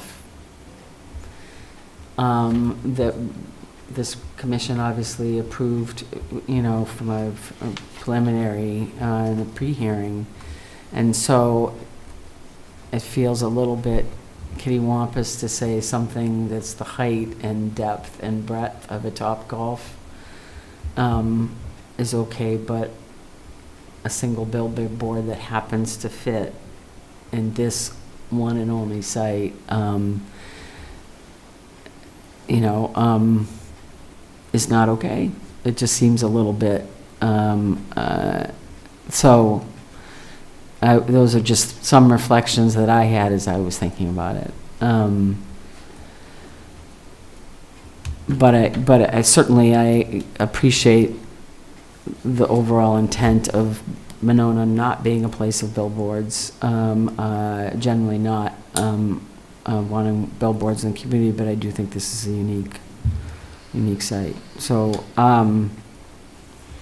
with that, we are at the consideration of action. So would anybody like to make a motion? Chris? I'll move we approve it with if we rewrite the finding of fact, Doug, so number one is actually just a sentence before the numeric bullet points come. And then item one would be the proposed location of the sign is oriented to the belt line and there are no adjacent residential properties. And then two would be the sign is deemed appropriate given the scale of the site and what you have written there after that. And then 3, 4, 5, as you've got written. 6, the site is over 20 acres and would support multiple pylon signs if it were subdivided. And then conditions of approval, 1 through 5, as you have written. Condition 6, that the site access needs to be coordinated with the city through the tip of the berm to avoid disturbing any of the existing oak trees to remain. And 7, that the existing oak trees to remain shall be fenced at the drip lines in mass. 8, that the sign height is 30 versus 35. And 9, that the council considers negotiating with the applicant for a sign similar to the one that was proposed previously. Say that last time again. The council considers negotiating with the applicant for a sign similar to the one that was proposed previously. If there's a second, I could explain it. Yeah. Do I have a second? That condition has no teeth. Right. But it's a message to the council. Right. If the council thinks, yeah, that is attractive, because I will say it doesn't make a difference. Look at the WPS signs along the belt line. We made them put a base below them. And those signs, I will say, are much more attractive because of that base below them than they would be if they're on a pole. We do the same thing with pylon signs. We make them do something to the pole, so it's not just the pole. So the reason I have this toothless condition is to send the message to the council. doesn't matter what I would say for the applicant, because the council and the applicant are negotiating the final deal. Right, And right. it's not been negotiated. So I'm saying, I'd Right. like to see you consider this in your final negotiation to make this a little bit more attractive sign. Yeah. I'm wondering if the 30-foot, is that a separate condition then, or is It- that it- a it- part of the negotiation It's a process? separate condition that we're asking to maintain no higher than our ordinance allows pylon signs, which is Okay. 30. The one that was before was 25, it ends up 25, great, it ends up 30. I mean, that's between them when they look at So you it. said no more? No more than Okay. 30 feet, because that is our ordinance, at least it's one part of our ordinance we don't have to break. And pylon signs are good at that height, this should be good at that height. Yeah. Okay. Okay. And that was the reasoning for the way I did it. Okay. Makes sense. I appreciate that addition. I mean, I will say, when I first read this, and even when I watched the meeting, I was leaning toward opposing it. And it wasn't until I walked back on the property Right. and really got a clear picture of where we were talking. So it really matters to me that this is where it is. I would not be approving this any other place. Just, Yeah. I agree with that. I don't think Yeah. there's any other place that it would. Yeah, me too. I want to make one more comment, because I don't think everybody was here last time. I think it's wholly inappropriate to trade a private property or a sign for a sign that we get. Because we're saying, basically, we want the money and you're going to forego the money. So I would not like to see the council or anybody put a condition that they have to give up their lease. And quite honestly, if they gave up their lease and there's a grandfather pylon sign, somebody else would jump on it anyway. So I just don't think we give away somebody else's personal property rights to enhance ours. Okay. Yep. Yeah, and actually, I would just say, in relation to this motion on the floor, that I respect the wisdom of bringing the previous materials forward, and this, tabling it and bringing the previous materials forward. I think it offered a important perspective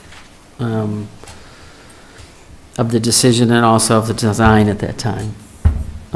So I have a motion on the floor. I have a second. Any other discussion? All those in favor say aye. Aye. Okay. Nay? Nay? Okay. You have a nay? Got that? Got it. All right. Well, I thank you. Thank you for your time. And thank you. And Bill, thank you for coming as well.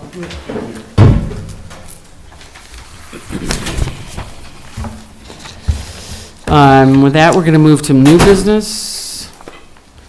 Public hearing on the request by El Gallo LLC, represented by Monterey Electric Sign Service, for approval of sign permit for one wall sign and one monument sign at 6309 Monona Drive, case number S-024-2024. Welcome. Hi, Thank my you name for is being- Monica Covarrubias, and I am the owner for Gallo LLC for the Mexican cuisine coming to Monona Drive. Coming soon, I'm still coming, okay? Sorry. It's been so long. All right, so we want to get the LED sign, and it's gonna be in the same spot where it used to be for Edo Garden, right at the entrance. And also it's gonna be on the sidewalk, right at the front where it used to be Edo Garden.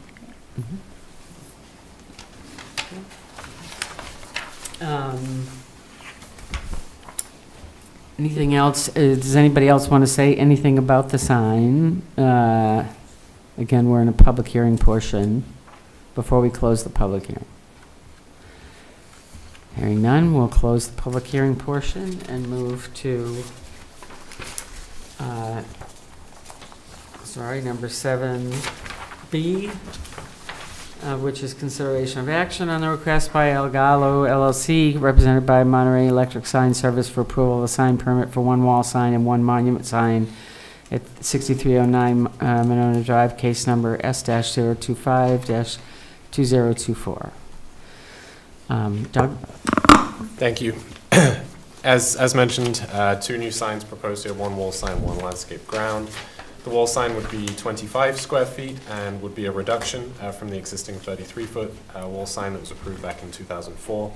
The landscape ground sign facing north and south on Monona Drive would be a reface of the existing monument sign that's already there. The property, 6309 Monona Drive, is a retail business and also subject to the Monona Drive urban design guidelines. One point of note as far as the monument sign goes, of course it is a reface, but staff did notice that there was not any landscaping at the base of that, and that the signposts themselves are in moderate to poor condition. Recommended that both of those be addressed as part of the suggested conditions of approval. And one other point, just to clarify here as well, staff has been in discussions with the applicant prior to the signage request about the zoning permit. It was deemed not necessary given it was a restaurant use for a restaurant use, and just given the timing of that as well and the period of vacancy. So we have worked on that, and that's the reason it's a sign request and there is not a zoning permit here as well. So with that, staff recommendation is approval of the sign permit with the 5 conditions as proposed in the staff report. Thank you. Thank you. With that, I'm going to open it up. Patrick? Quick question is for the applicant. Is there the illumination color, the light color? What is that? LED? No, the color of the LEDs. It's gonna be just white. Just white? Yeah, the logo, it's black, and it will be black letters during the day, and it will be light white during the night. Oh, We'll switch light a little white. bit. Okay, gotcha. Okay, thank you. Okay. Susan? I'm just looking at the conditions for approval. I think it's a nice looking sign, and I agree that the posts need to be stained and just repaired. They are looking pretty worn. And there does need to be landscaping, but I would be fine with having the landscaping approved by staff. That's what, they are landscape signs, and we do require landscaping around all of them, so there probably was landscaping around this sign when it was first put in, and it's just been allowed to, the plants have died off, I think. Probably. So that would be something to be added, but I like it otherwise, and looking forward to your opening. Thank you. Thank you. Corey? I would just add, as you're considering the plants for around the landscape ground sign, maybe there's not as many there because it can be difficult to see left at that intersection, so things that won't be impeding the view of people turning. Low-growing plants. Yeah, low-growing plants that don't get bushy.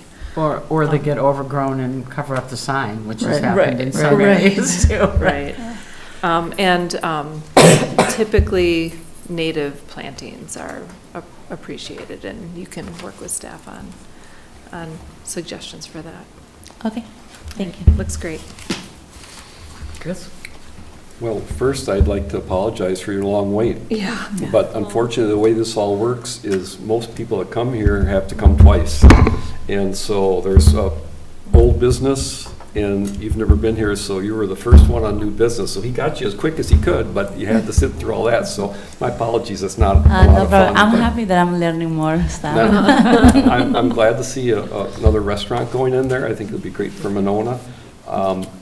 Another thing you can use for landscape ground signs that looks really nice is just flowers. Right. A lot of people up in Monona Drive just plant flowers there and have flowers in and around them. So it's another option, and it's very attractive as long as they bloom most of the summer. I have no issues with the signs. I think they look fine. I checked the visibility on the one, and since there's not really a driveway cut next to it, you're all the way over into the side street, it's pretty good. So I think it's great, and welcome to Monona. Thank you. I'm not planning to put too much because I have seen like a lot of crashes in Monona Drive already. Oh, Well, really? Right on the front of the Taco John's and the corner of Kingsway and Monona Drive, and then the next corner, Quick Trip. I have seen enough already, so I won't go high. Okay, and I do have one more comment for staff. When you looked at the condition of their sign and felt it needed something, did you do a 180 and look at the condition of the landscaping on our sign that has the road name on it? It was actually, Assistant Zero. Planner went out. I did, Yep. nothing. There's not a thing on ours either, so I'll make a note. Thank you. Fair is fair. Yeah. Great. Do I have a motion? Motion to approve? Do I have a With second? staff conditions? Well, there are no staff conditions. Hmm? Never mind, motion to approve, yes. Yeah. Second. Second? All those in favor say aye. Aye. Motion carries. I would also say welcome to Mount. I'm super excited Yes, when to you have open. you guys here. Can't wait to have you open. When do you open? Unfortunately, my first day was October 1st, and it became, it's already November, but That's normal. it's, yeah, it was my first experience with remodeling stuff. I am co-owner with El Charro Mexican Grill in Verona, and I was there for almost 5 years. And I'm still co-owner, but now I used to be like just like the manager there. And we got there, and it was already a restaurant. It used to be Four Sisters, so it was like painting and like our touch and like adding the bar and like remodeling a little bit of stuff. But this building needed a lot of remodelation, and like once like I moved something, I needed to fix something else. So plus like technician is really hard to like schedule, like electrician, like carpenter, like Yeah. actually it took me only 5 companies to call to get plumbing done. So Yeah. like the fifth one, Yeah. I finally find someone who can like get the Yeah. job done, ordering parts and come back and the schedule and next week and stuff like that. So it's been fun. Maybe December. Learning a lot. Right. Well, we look forward to hearing when you do have a grand opening and being there, so. Yeah, hopefully soon. Yeah. I already did some advertising for coupons, and like very open before December because the coupons will expire on December 31st. So I don't think people will be happy with me. Great. Thank you. Thank you. All right, Thank you. thank you. Number 7C, public hearing on the request by JRJ Fitness LLC for approval of zoning permit for new use at 2619 Industrial Drive, case number 2-024-2024. I don't believe, just looking who we see online and who's in the room, that we're joined by the applicant this Okay. evening. Okay. I can kind of give a That'd be great. brief overview. So the request here is for 2619 Industrial Drive, a new business, enough of a change of a use, I believe that was the reason for the zoning permit. The business here would be downsizing operations utilizing this building between the hours of 5 a.m. and 9 a.m., Monday through Friday, to allow for classes. This is a CrossFit business that would allow for classes in a pretty small space. The applicant and his wife would be the only two employees that would be there, anticipating around 20 visitors per day. The remainder of the building, it's certainly the greater balance of the two, would be for storage, with the plan that may renovate into the future gym space as well. As far as signage, we have been in conversation with the applicant about signage. At this point, they're just planning for a small sticker on the door, which would be reviewed by city staff. They're not planning any wall signage or anything like that. So the materials do include kind of a sketch here from the aerial view of what would be the gym space, just under 600 square feet, as well as the warehouse space. Pretty minimal build-out planned at this point, and relocating, I believe, from Madison. And I do have a public comment I received as well. So I spoke with David Pelletieri today, who is the owner of 2801 Industrial, among others in that area, sort of the vicinity of the proposed use. First off, he fully supports the new use, the proposal that's coming forward. Had more of a conversation and discussion about sort of the drainage in the area, and especially along Mangrove, as it relates to their property at 2801. Industrial, some of the work they're looking to do, just about sort of the lack of gutter in the area, the impact that the rainwater has for that, the flow. A lot of that is heading south and then heading west, sort of an imbalance of that. He is certainly mindful of how that will impact in the future. I answered questions about the use, again, fully supporting that, asked to be put on the record here, and I'm sharing this with you all. But certainly, he's going to follow up with the Public Works Director as well about sort of the street design and some of those elements. My understanding is that, and I shared that this is sort of a pretty minor zoning permit, certainly any new construction. Most likely we would go to the apron, but the road construction would be Public Works. And so to speak with the Director about sort of the schedule there for both industrial as well as Mangrove as well. So he'll be following up. Thanks. technically close the public hearing and we're into the consideration of action. Thanks. So again, not sort of too much else to add here. It is commercial industrial zoning, previously occupied by Alacrate Vintage Rentals, an event supplies business. A couple of the concerns mainly from staff were as it relates to sort of condition of the site, some of the elements there, the striping and things like that could be improved. It appears an appropriate use for the industrial land use classification as well as the commercial industrial zoning district. The parking should not be an issue. Certainly the open-ended nature of sort of the expansion of the gym, that's to the commission to decide if there's a sort of point where that would maybe necessitate further review to look into that. But as proposed, the use looks minimal in terms of its impact and looks appropriate for the space. So the recommendation is approval of the zoning permit with the conditions listed in the staff report. Thanks.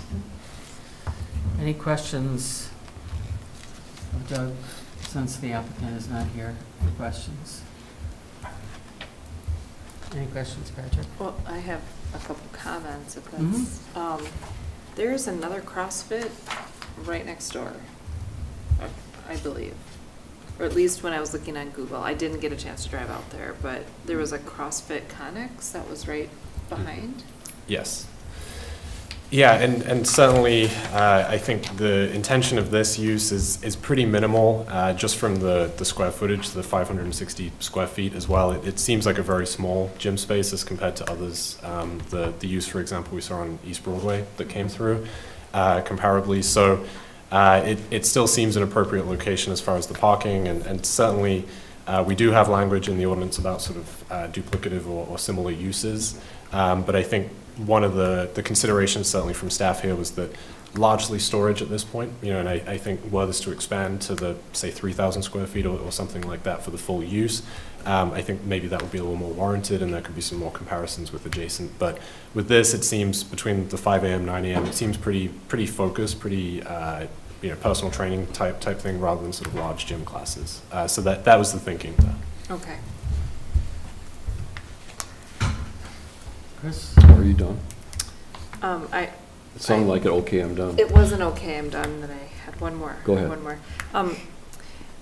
When we talked about the other applicant on Broadway, there was discussion about what the lighting would look like for safety and security. And I seem to recall it's because it was off of the road. And so the police chief was concerned about not being able to see the parking lot.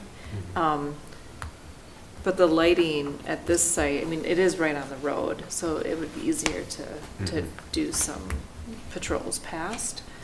But it didn't seem like there's much lighting for the parking lot. And if they're open at 5 in the morning, I just wonder if there could be some additional lighting. Absolutely, and that is something that we discuss at sort of a staff level each time this type of use comes through. That the applicants are often eager to open, eager to sort of move into the space and see how it evolves. But certainly, given that the 5 a.m. and sort of the fact probably a couple hours of that could be in daylight at certain times, in darkness at certain times of the year, that's absolutely something the commission could condition on the zoning permit, that either it be reviewed or that additional lighting be added, potentially just even on the building rather than parking lot, but sort of lighting sort of a portion of that parking lot. Okay. To answer that though too, we usually put street lights at all our intersections, I don't recall when I went there, but isn't there a street light at that intersection? I believe there is. I think there is, so that would light that little corner of that building. I think it's difficult when, this is definitely the lowest common denominator left in that area. It used to be an entire area like that, but the whole area is built up and this one's still down there. And I suspect the property owner needs to start getting some money in before they can put money into the site. So it's, Doug, I like the conditions you've written because you're going to work with him on general site cleanup, and perhaps we'll put in another condition that, if it's still a viable business 2 years from now, might look for some more site improvements. But for 500 square feet, what they're getting, they can't spend much on the site right now. And to me, it'd be better if there's somebody in there than nobody. You're absolutely right. The parking lot's in horrible shape. Everything's in horrible shape. At least if they stripe it, people know where to park. So I like the way you've written your conditions. The one thing I would add is to 5 at the very end, I'd say, or limitations. So you say that we may require modifications if parking becomes an issue, or limitations. So we could have limitations on the use. We could say, you know, you're done, 30 people's as much as this site can support. So those are the only comments I had. Thank you. Do I have a motion? I'll move approval with recommendations as written by staff. Could we add or second?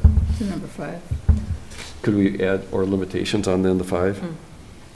Yes. And then, are you considering another condition that, say, in 2 years is still going well, and just, some parking lot, or we're just going to leave that up? We could leave it up to staff. It's on there. Staff talks about parking lot improvements. You could make that between you guys, that you might come back and look at it again. Okay. Okay, I have a motion and a second. All those in favor say aye. Aye. Carries.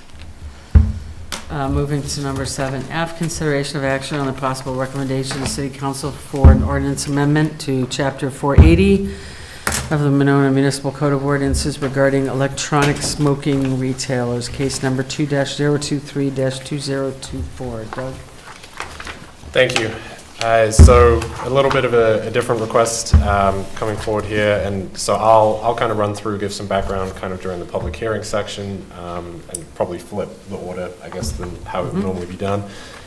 So just as way as some background, the Common Council, Monona Common Council, passed ordinance back in May of 2024, placing a temporary moratorium on electric smoking retailers after finding the availability and use of electronic smoking devices may have harmful impacts on the welfare of City of Monona residents.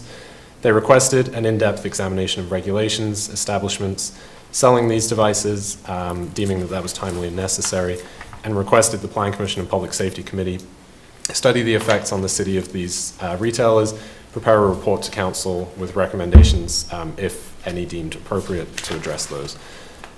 So I'll try and keep it kind of high level, but also be mindful of folks kind of following along here. The memo that's included in the meeting packet available on the city website includes research findings, kind of high level. The CDC, Centers for Disease Control, did deem the consumption of tobacco through various methods, including e-cigarettes, also known as vape, as unsafe, as it leads to addiction, disease, disability, and other lasting negative health outcomes. While e-cigarettes are recognized as generally beneficial by the FDA compared to traditional cigarettes for adult smokers, the youth popularity of these has become a concern. Specifically, a higher percentage of 18 to 24-year-olds use e-cigarettes than adults in other age groups. The location and concentration of stores selling these products as well is linked to and associated with a greater likelihood of youth using the products. The CDC recommends communities consider restricting the number of stores that sell tobacco and how close they can be to schools. In addition to tobacco products, vapes are used to consume derived psychoactive cannabis products, DPCPs, and they are now widely available and commonly sold at convenience stores, gas stations, smoke and vape stores, and grocery stores. And in Wisconsin, they're unregulated with no state-level age restrictions. So we do have in here some local data, some background as well. There was a recent ordinance change in Monona that now requires, based on state requirements, licenses for retailers of electronic vaping devices. And again, the ordinance that passed for the moratorium did restrict and sort of included a definition of what was an electronic smoking establishment, and it's those that have 10% or more of its floor space dedicated to, or more than 10% of its stock consisting of electronic smoking devices or electronic smoking device paraphernalia. Based on that definition, city staff identified 4 locations potentially that meet this definition, and they're included in the staff report.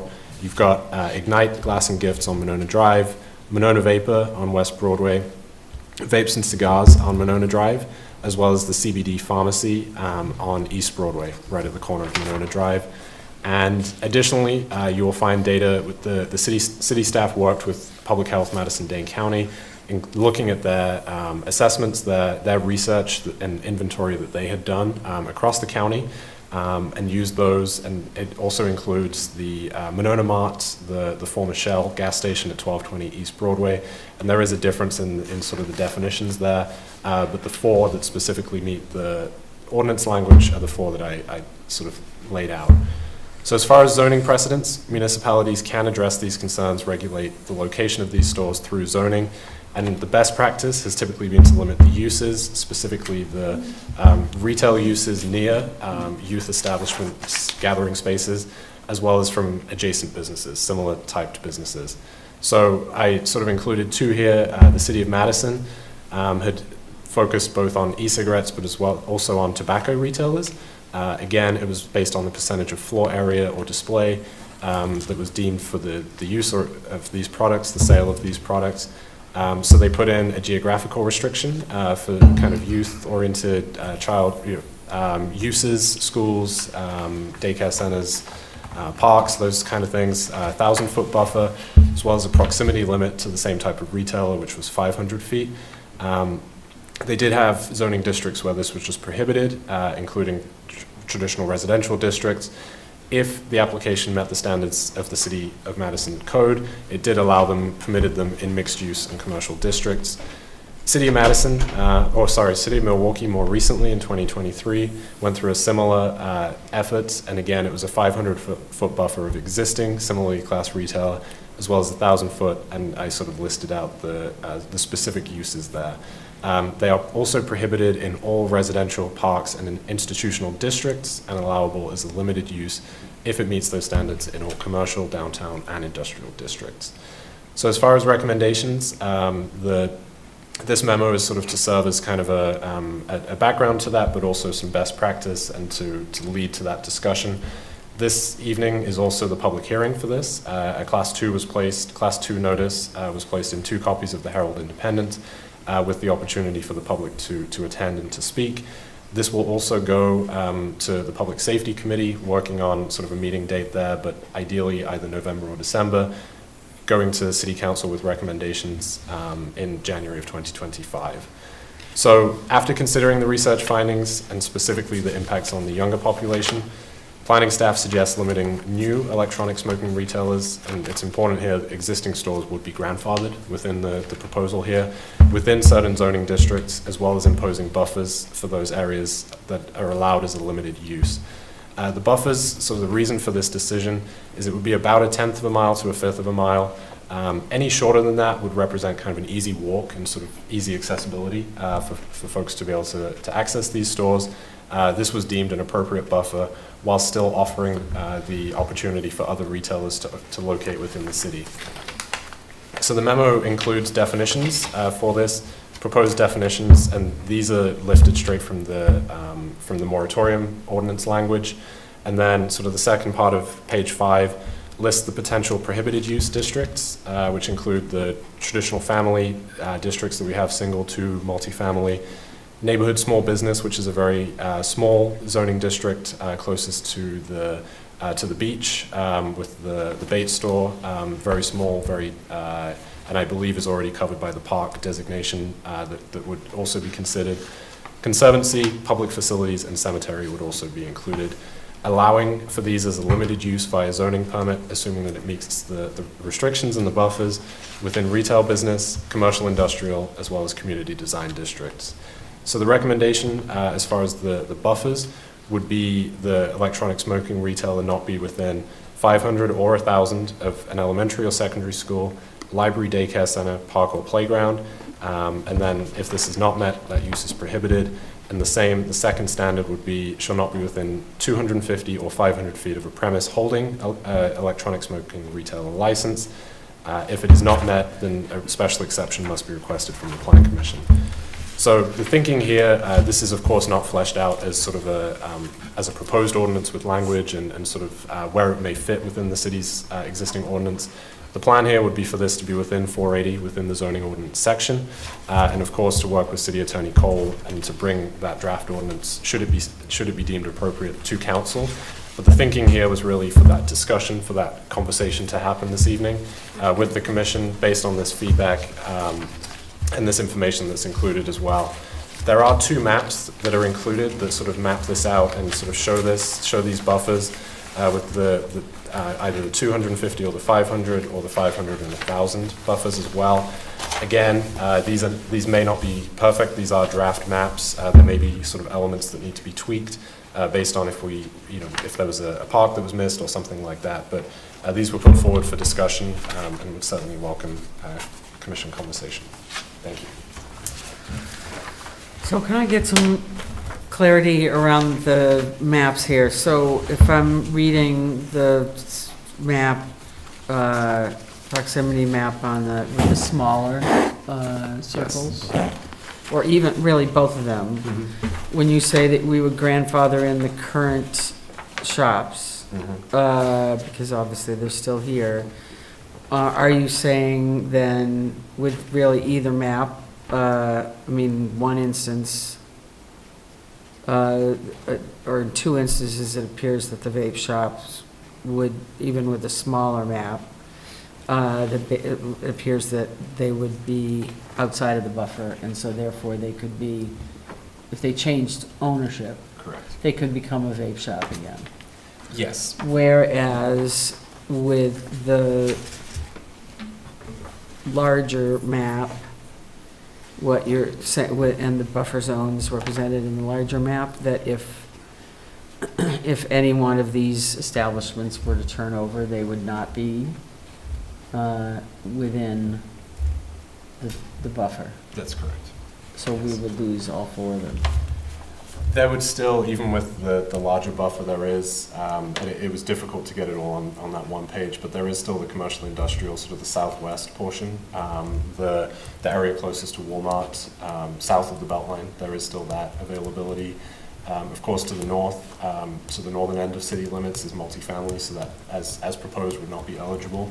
But you're correct, most of the, owing to the parks and sort of the daycare centers, schools, much of the Monona Drive corridor would be limited with the larger buffers.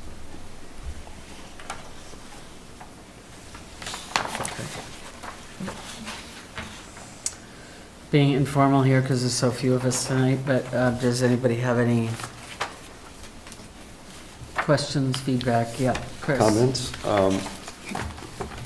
I like the 1,000 and the 500, but I imagine that would be an issue for Bill Cole. Is that even legal to do that? And there's so few areas left to place these. Yeah, that's So- kind of what I was thinking. So then my question, is there anything magical about these numbers that other communities have picked? I know it's walking distance, but this to me seems like there's way too many areas left. So could we be 750 feet from the schools and the parks and those areas and 500 feet from the existing businesses? And it would tighten it up, but there would still be some areas that conceivably these could be placed. I think your information packet was great, and I think it's overwhelming that we want to keep the kids away from this if we can. If I may Yeah. respond, I did talk to City Attorney Cole, and the advice that I was given was that this, and certainly to pass on to the commission, is that any determination of the buffers or any action should be based in evidence, and sort of the reasoning or the walk time or anything like that. So that was shared with me that the reason to look at this is less of a, and the maps are more of a evidence-based rather than sort of to adjust it to sort of offer that. I certainly agree with the point that there needs to be an opportunity for these to still locate. To go through this effort, there still needs to be opportunity for that. And certainly, something that I didn't make mention of is a lot of this is sort of the teens and, late 18-year-old, 20-year-olds.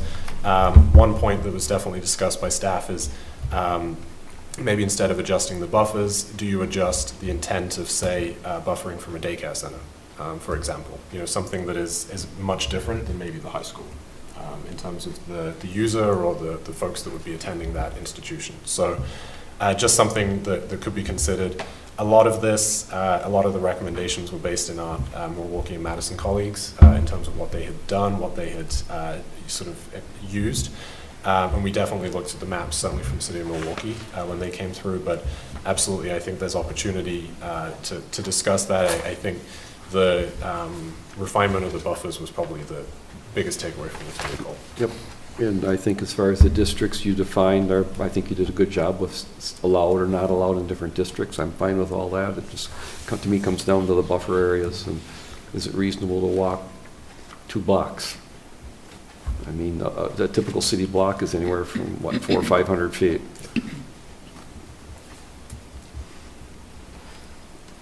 Yeah, to me, this, I don't know, this one makes more sense. I don't know that, to me, doesn't seem like it's too much. But I definitely agree with you on the larger one. I think it would be hard for Attorney Cole to justify that, and while that does leave, like, all the way over to Walmart as an option, it just seems like, you know, we're effectively trying to prohibit something that is legal. If we're talking about walkability, why is it a different buffer from the school than it is from the store that you're walking to? Why wouldn't they both be 500? Right. Why would you necessarily have a smaller buffer from between stores? You're still using walkability as a justification. Yeah. Susan, Corey, do you guys have any thoughts? Well, I was just thinking, or is it just more duplicate services if they're so close, Yeah. you know, if they're so close together? I mean, that's, I guess I I'd agree. look at it that way, but. But we can't use that. Duplication, Yeah, it's a hard one. yeah. Yeah, I mean, even the current, even in the current scenario, when you think about, you know, the Quick Trip at the corner of Dean, you know, when you think about the Quick Trip, which obviously is much more than a vape shop, but carry vape, you know, and across, and diagonally across the street. 14, 16 areas within Monona that sell the product? Yes. Yeah, I mean, Yeah. there's a lot. Exactly. Yeah. Yeah.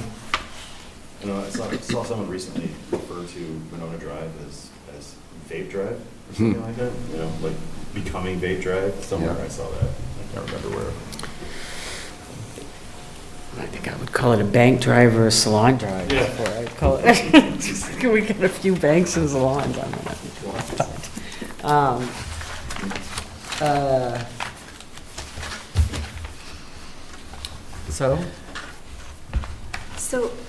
So some communities use the 500 and some use the 1,000? There Or am I is. misunderstanding? Yeah. They do for the different categories, and so it's typical. I believe both Madison and Milwaukee. It's 500 for the existing retailers, Okay. and it's 1,000 for the youth-oriented uses, and that's consistent across both of them. Well, I guess I understand the need to have the scientific or the, you know, something that's justifiable, but it would be interesting to see it at 750. It does fall in that range, and these were established based on the. Correct. We'd be more lenient than our surrounding communities in an effort to not totally eliminate them. Yeah, because of I think when you look at the way that our community is laid out,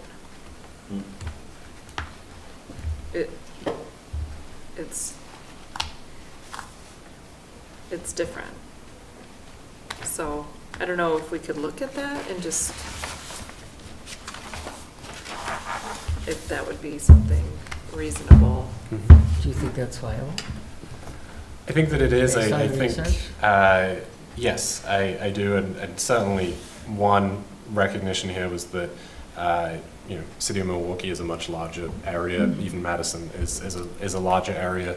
I think the mapping helps visualize it spatially as to the impact here, especially the number of parks and uses that are so close to the drive. I think the point has been made that the walkability is the consideration here, and so you know, maybe it is. And I've heard at least one suggestion of both buffers be 750. Yeah. And it's sort of, there's a meeting between them or something along those lines, to check that that's still reasonable, that's still based in fact and sort of comfortable there. So, and I think clearly, part of this too is I'd be looking for a recommendation from Plan Commission to take to Public Safety, which ultimately goes to Council, so that there's still potential for more refinement, more discussion and deliberation absolutely on this as well. Yeah, it seems to me that either, whether it's both at 500 or both at 750, it doesn't make sense to me that you would have a buffer around a shop of 250 and then the buffer around a park of 500. Like, Right. it just doesn't make Right, yeah. sense. Makes it more complicated. It's like, this doesn't make sense to me. I mean, neither one represents a big walk,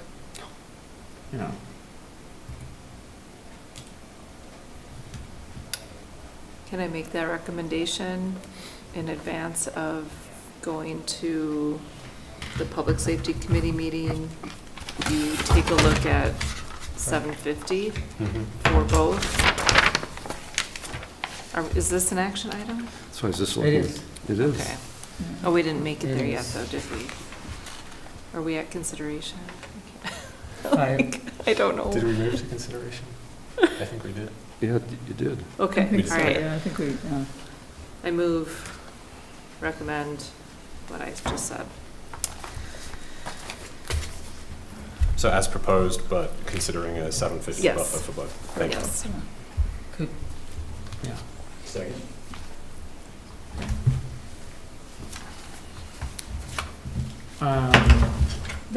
I think that seems reasonable when you said there had to be a sort of a scientific, to me, that it's kind of a compromise, because it is allowing them, but still restricting them, Well, and the given the size of our. explanation is we feel 1,000 feet is adequate, but since that would eliminate all areas, Right. we've tightened up what we feel is a reasonable walk to the 750, Right, so that yeah. some areas were possible. Right, that's what I was So we're trying to say. being but- more lenient because of what it does to the ability to site places. I mean, we don't know what it would look like either, so. Right, right. Right. Well, and I definitely, I'm interested, obviously, in what public safety has to say about it in that regard, too. Okay, we have a motion on the floor. We have a second? Yep. All those in favor? Aye. Motion carries. Thank you. Last item, under new business, G, consideration of action on possible recommendation to the City Council for an ordinance amendment to Chapter 473 of the Monona Municipal Code of Ordinances regarding the approval authority of minor land divisions, case number 2-025-2024. Thank you. So some of the background behind this is I think we've seen the increased number of certified survey map applications coming forward in the last couple of years. Many of these have been for single and two-family lots, quite simple in their nature with limited feedback or changes. The current review process does have 5 meetings across 3 review bodies, often causing delays for the applicant, increasing meeting agendas for the city. In addition to those meetings, the CSM is also reviewed by the city's consulting engineer and city staff. The request this evening is a consideration to potentially modify the Land Division Ordinance, Chapter 473, to allow for a minor land division that would allow certain CSM requests to be addressed at an administrative level to allow to streamline the review process for all. The memo that's included in here sort of runs through the discussion. There is a red line also included within the packet for consideration. The proposed revisions would not only clarify elements of the chapter to reflect actual practice, they'd also adjust the review authorities for the CSM, as well as adding in that minor land division component, specifically for single and two-family zoning districts. This element was modeled based on the City of Sun Prairie ordinance, and I did speak with the planning director over there, and just he shared that this has been a very beneficial change. It's one that he's made in 2 communities that he's worked in now, and really helps. Again, it sort of keeps the process moving. It's still being reviewed by the necessary bodies, and there's still the opportunity to bring that back as well.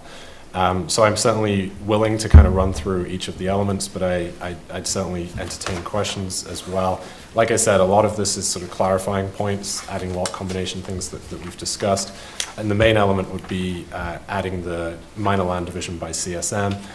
This would allow administrative review at single and two family, but there are still elements that would necessitate that plan commission review that would take it back, and certainly any level from staff consideration that deems it necessary for plan commission review could still go to that as well. And so the request here, 473, does not require plan commission. That's why there's no public hearing element to this.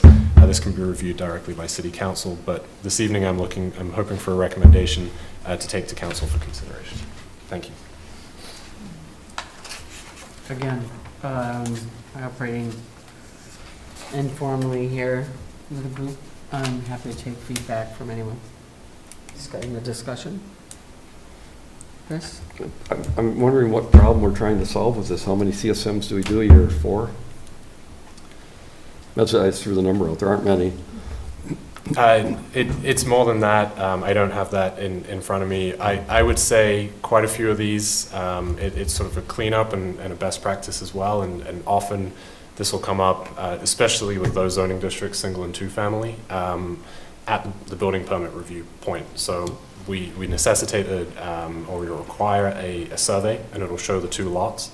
The applicant is, expecting a building permit within a week, and then it sort of says you're going to CSM review and sort of that full process. So a lot of it is for that reason. The ones that I think of that would be the commercial, the multifamily, the Bloom was a very, intense CSM. There's a lot going on. Topgolf, another one. Both of those would still go through the same review process. Yeah, these conditions are right out of state plating statute. Yes. This is what isn't allowed. It has to go through the Plan Commission and the Council according to state statute. So the exceptions here are the same ones that are called out in state plating. So what Sun Prairie did is they just mimicked that. But the reason I ask, and I'd love to get work off the Plan Commission desk, but you do have to do the work to go through it and have some type of report.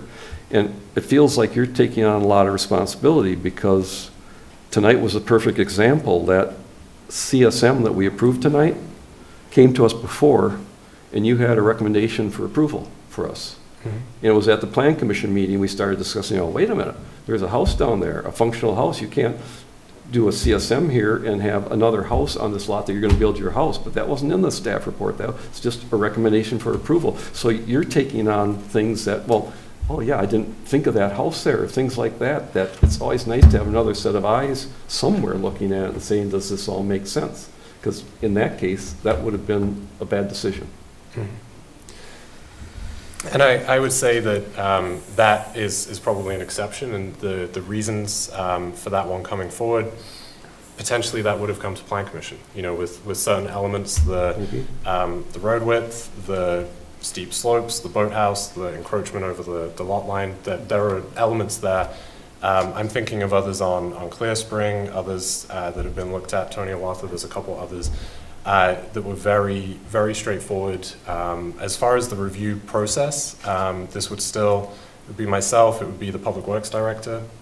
We would still have Vierbecker go through that, and so from a surveying perspective and sort of those comments and those edits, those would still all be addressed. And so certainly I recognize the boathouse element, that came up this evening, but I think a lot of this is envisioned for very straightforward requests, where it's truly, I would say it's a best practice, it's a cleanup, because there are a lot of those two lots, maybe 50-foot wide lots that we have in the city, where there is a house over it, and they're looking to rebuild. I don't miss too many meetings. There's a lot. You'd consider it a lot that we've done? I think we've done A good amount. 8 to 10, Yeah. maybe 8 Mhm. probably in the last year. And I think anything that we can consider there's lots of things to consider, right? We need to consider staff time, we need to consider the length of meetings, we need to consider efficiency, what have you. And I think that if there are minor things that we can address that way, I think that we're moving in a positive direction. Right. I mean, as you know, Chris, because when we have have had CSMs here. In fact, I remember one time asking you if you might be willing to give us a tutorial on CSMs, because most of the rest of us, don't know much about what we're looking at. And it just seems like tonight, as Doug just said, tonight would have been an exception. It would have been here anyway. It would have been here anyway, because it wasn't straightforward. We're just talking about straightforward ones, because we know we have kitty-wampus lot lines, through a bunch of different areas. By the definitions here, tonight would not have been to us anyway. There was a, Right, but it does There's say that, discretion. it does say that he discretion. always has discretion to bring it forward. yeah. He or whoever If- else sits in if his it chair. Is deemed necessary. Right. Doesn't say he can't bring it forward, it just says that he would exercise discretion, and, it was pretty clear, obviously, that we didn't have an issue with the lot line. We had an issue because of the boathouse, right? Everybody said, well, I don't have any problem combining the two lots, but we need to talk about, and obviously, the staff had flagged that coming in, but that doesn't mean it wouldn't have been here, so. And we are, to follow up on what Patrick said, I know that this commission might think that everything that comes in, that prepping all this stuff for everything that comes in front of us might not take very much time, but in total, it actually chews up a lot of time of staff time, and so we're really just trying to streamline some things, and it seems like, being able to go in front of two different directors and the city council should be enough, instead of it going through three commissions, boards, committees, or two plus the city council. Yeah, and often on the plan commission when we have a CSM, or at least when I was on the plan commission, you're on the plan commission now, but when I was on the plan commission, CSM would come before it, and most people would just, Dan, tell us about this. Right. Okay. Right. Yeah. You meant Public Works? Public Works, sorry. Right. Because you are on Sorry. Plan Commission. Right. Sorry, yeah, sorry, yeah. No. It's been a long day. Yeah. Yes. Yeah. Which is not unlike what we do with Chris, right? Yep. And- Right. Right? Or, so, it's just to say, I don't know as a body that we're adding a gigantic amount of value, given the amount of time, for up and down straightforward things. We had a conversation about trying to reduce the administrative burden Mm-hmm. in the past, and this does seem like one of those places that it makes sense. Yeah, I think it makes sense. I think when it's a straightforward case, as you said, if you have something unusual, I would think you would want additional input. Yep.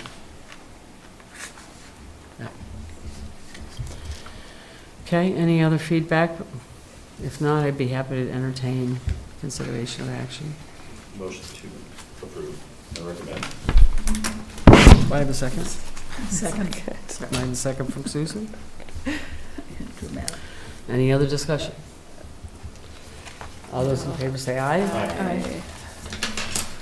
Opposed? Abstain?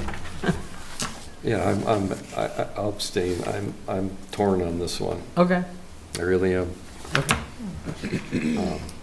Because there is a vehicle to do, you can always do a plat of survey, and that doesn't go through any committees. And that's the vehicle for minor land adjustments. It's called a plat of survey between adjacent properties. But a CSM is cleaner. A CSM is much preferred. Okay. So it takes us to number 8, reports of staff and commission members. Staff report regarding the status of development project proposals. Thank you. So certainly construction is underway. Both the BESA project that is back underway now, a full crew out there. Sure. They're looking at sort of Q2 of 2025 for that to be completed. They're looking to move pretty quickly here. Of course, much of the underground is already in, but the change of general contractor there sort of was cause for the delay, but certainly now looking to move forward with that. To that point, that is one of the items that's coming forward here November 25th. The condo restrictions that were discussed, sort of the allowable uses, and that was a requirement of the conditions of approval back in, I think, 2022 when this came forward. And so one of the elements that staff has been talking with the developer about is the ability to sort of predefine uses for the live workspace that may be allowable to allow for a potential review of zoning permits, possibly administratively, if there are elements that are already defined as allowable uses. The developer has shared that he's already working to sort of vet some of those already, being mindful of parking restrictions or challenges, as well as compatibility of uses. But that's something, it was a pretty open-ended condo discussion or condition that was requiring that, and so that's going to come back. The Bloom is also moving forward very well. They had their formal groundbreaking or ceremonial groundbreaking late October, I think October 25th. And North Point on East Broadway is, they're looking currently for sort of final sign-off before moving the rest of the other buildings in. So that would be the apartment building as well as the second townhome as well. So per their tax credits, they're required to have full occupancy or to be accepting and sort of have full occupancy from the city side of things with folks moving in by the end of the year. And they're on track for that. They're on schedule. So I will be out there. Public Works are also out there, so reviewing that and inspecting that as well. As well as... Sorry, I was just going to say, as it relates to North Point, I know that he had talked about having a grand opening or having us for tour. Yes. And I would like to make sure that that gets scheduled. Yes, absolutely. And I know CDA as well would be interested in doing that, so I'll be working to coordinate a couple of those. Thank you.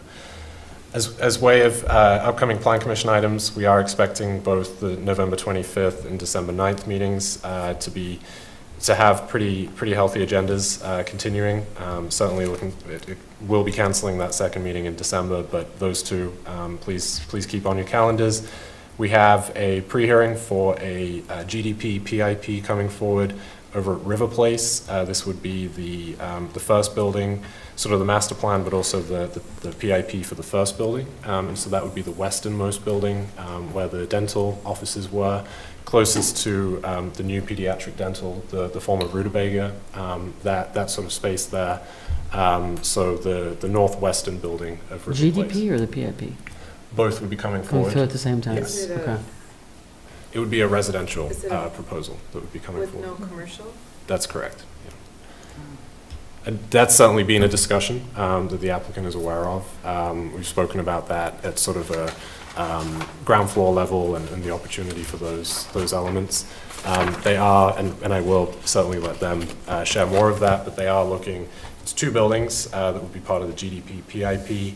That would be residential. They would be looking to consolidate the rest of the commercial space that they have. That would still be to the south, closer to the Beltline. They have other buildings there that they would be looking to retain as commercial and to move tenants into that space. But that's the current thinking. So that would be on the November 25th, just for the pre-hearing. But they would like to do that. Sort of a little more, they've submitted a lot of details, so they would like to consider the first building as well. Again, pre-hearing, but GDP PIP for that. As well as looking at, sort of in the spirit of the CSM this evening, potential changes, tweaks to the sign code, mainly in the review authority, if it complies with the standards that are laid out within the ordinance. So a good example would be this evening. Both of those, it met the standards, it met the zoning standards for that, that if that is the case, it can be reviewed administratively, an exception, of course, either to the size or to the use as was considered this evening, or to the type of sign would come to council or to Plan Commission. But that is also coming forward next meeting on the 25th. Yeah. Thanks. Okay. Any requests for information from Doug? Yeah. hear anything or know what the schedule is with Topgolf? So we are going to be considering at CDA this month, which will be the 26th, I believe, of November, the development agreement for that. So there's been some discussion there. At this point, still moving forward, still very positive discussions. I would say looking at sort of Q2 of 2026, maybe slipping a month or two, from where it was previously, but still, everything moving forward. Have they met with CDA already? Yes. So they have like a card, or they call it what the acceptable terms are? Yes, that's already been agreed. CDA and the developer agreed on that, so now they're looking to. That's correct. Do Yes. the details of the development agreement. Yes. Okay. So City Attorney Cole has drafted that, and that will be considered at the CDA meeting, and then moving through, assuming positive action from CDA at that meeting, it'll move to City Council after that. Thank you. Thanks. So before we adjourn, I just wanted to sort of circle back to meeting materials. You may recall getting an email from Doug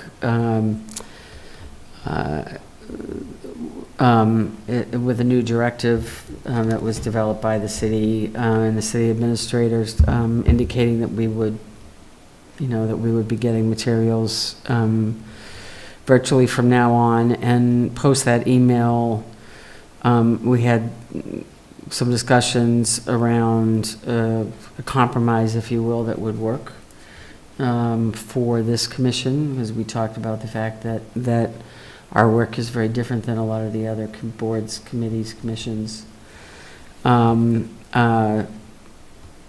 For starters, especially on nights like tonight where we have big format documents, that's difficult to do on a computer. So so what we've come to, and I just want to go back to why that memo was sent, that email was sent to everyone, and that is that we really, really, as a community and as a city council, feel really strongly that we need to do whatever we can to be more efficient at the staff level. I mean, almost every single one of our directors works well over 40 hours a week. He probably works 60, week in and week out. It's just not sustainable longer term. And we obviously are not in a position to hire more staff. And so we're really, we're really doing what we can to improve our efficiency overall, while not having it be a deterrent or a burden on, obviously, the volunteers that serve. So, so through the end of the year, we're going to continue to deliver packets, and we'll deliver hard packets unless somebody says they don't want a hard packet, in which case I won't get one. And then after the first of the year, what I'd like people to think about is basically what your personal default option will be. So if you don't want a hard packet, you'll let Doug know you don't want a hard packet, you don't need a hard packet. If you want a hard packet, we'll produce those, and they'll be available for pickup at City Hall. And concurrent with that, we're shifting our requirements of developers to get their materials sooner, into the plan office sooner, so that those materials can be available not on Thursday night or Friday, but instead like a week out, on like the Monday, ideally the Monday before. And I would also say the other thing that we're considering is going to one meeting a month rather than 2 meetings a month. And again, all those considerations are related to efficiency, also related to staff time, but it's also related to frankly carving out other time that we're gonna need for things like the comprehensive plan. Like, we've got some other big items on the plate, that this body especially needs to be involved in, and so, we're really trying to, make that happen in a way that, is you know, more effective and more efficient for everybody concerned. Does that make sense? So think about whether you want hard copy or whether you want virtual copy of meeting agendas and reports and all that kind of thing, and then that they would be available, like I said, at City Hall instead of Doug having to drive around and drop it at people's houses. And again, they'll be available much earlier in the week, so you won't have to spend your weekend, or hopefully not as much of your weekend getting ready for a Monday meeting. So, does that make sense? Does that work for people? And hopefully, that doesn't mean we'll be here until 9:30 every meeting that we have. Yeah. That's my comment. If we Yeah. go down, if we go down to one meeting a month, Yep. then the meetings we have go 3-4 hours, and I don't think 3-4 hour meetings are efficient. I don't think they're effective. I think people get tired. I think you give lesser consideration as it goes on longer in the night. I don't think we should be going to that long of meetings. Right. Well, I don't think that we would, I mean, honestly, I Well, if you're don't. talking about cutting them in half, I mean, Yeah. we sometimes have really crisp meetings, but that's something that staff can do. They say, hey, I don't have that much, I'm going to push these guys back for 2 weeks, I'll cancel that meeting, but Right. I think there should be a standing meeting twice a month. Not that I want to come Sure. twice a month, but it should be standing, so we all have it open in our schedule. Sure. So that when there's a lot, Yep. instead of going 4 hours, I'd rather go 2 and 2. Yeah, no, I certainly understand that, and I think, I don't know that we've decided yet that we're gonna cancel a meeting, you know, or not have it be, not have it be there as much as that we're gonna try to consolidate as much as Yeah. possible so that it doesn't, because and hopefully, I mean, the other piece of, obviously, of this relates to not having CSMs, here that can be done at the administrative level, or not having signage that can be done at the administrative level here. So again, some of that stuff that, even though it may be 5 or 10 minutes, it's still 5 or 10 minutes by the time you do the public hearing, and then Doug reading his report, and then everybody weighing in, and that burns time too. So we're trying to tighten up in a way that it's, because keep in mind, this is true with every single one of our staff members, but especially for Doug, I mean, as you know, he has CDA as well.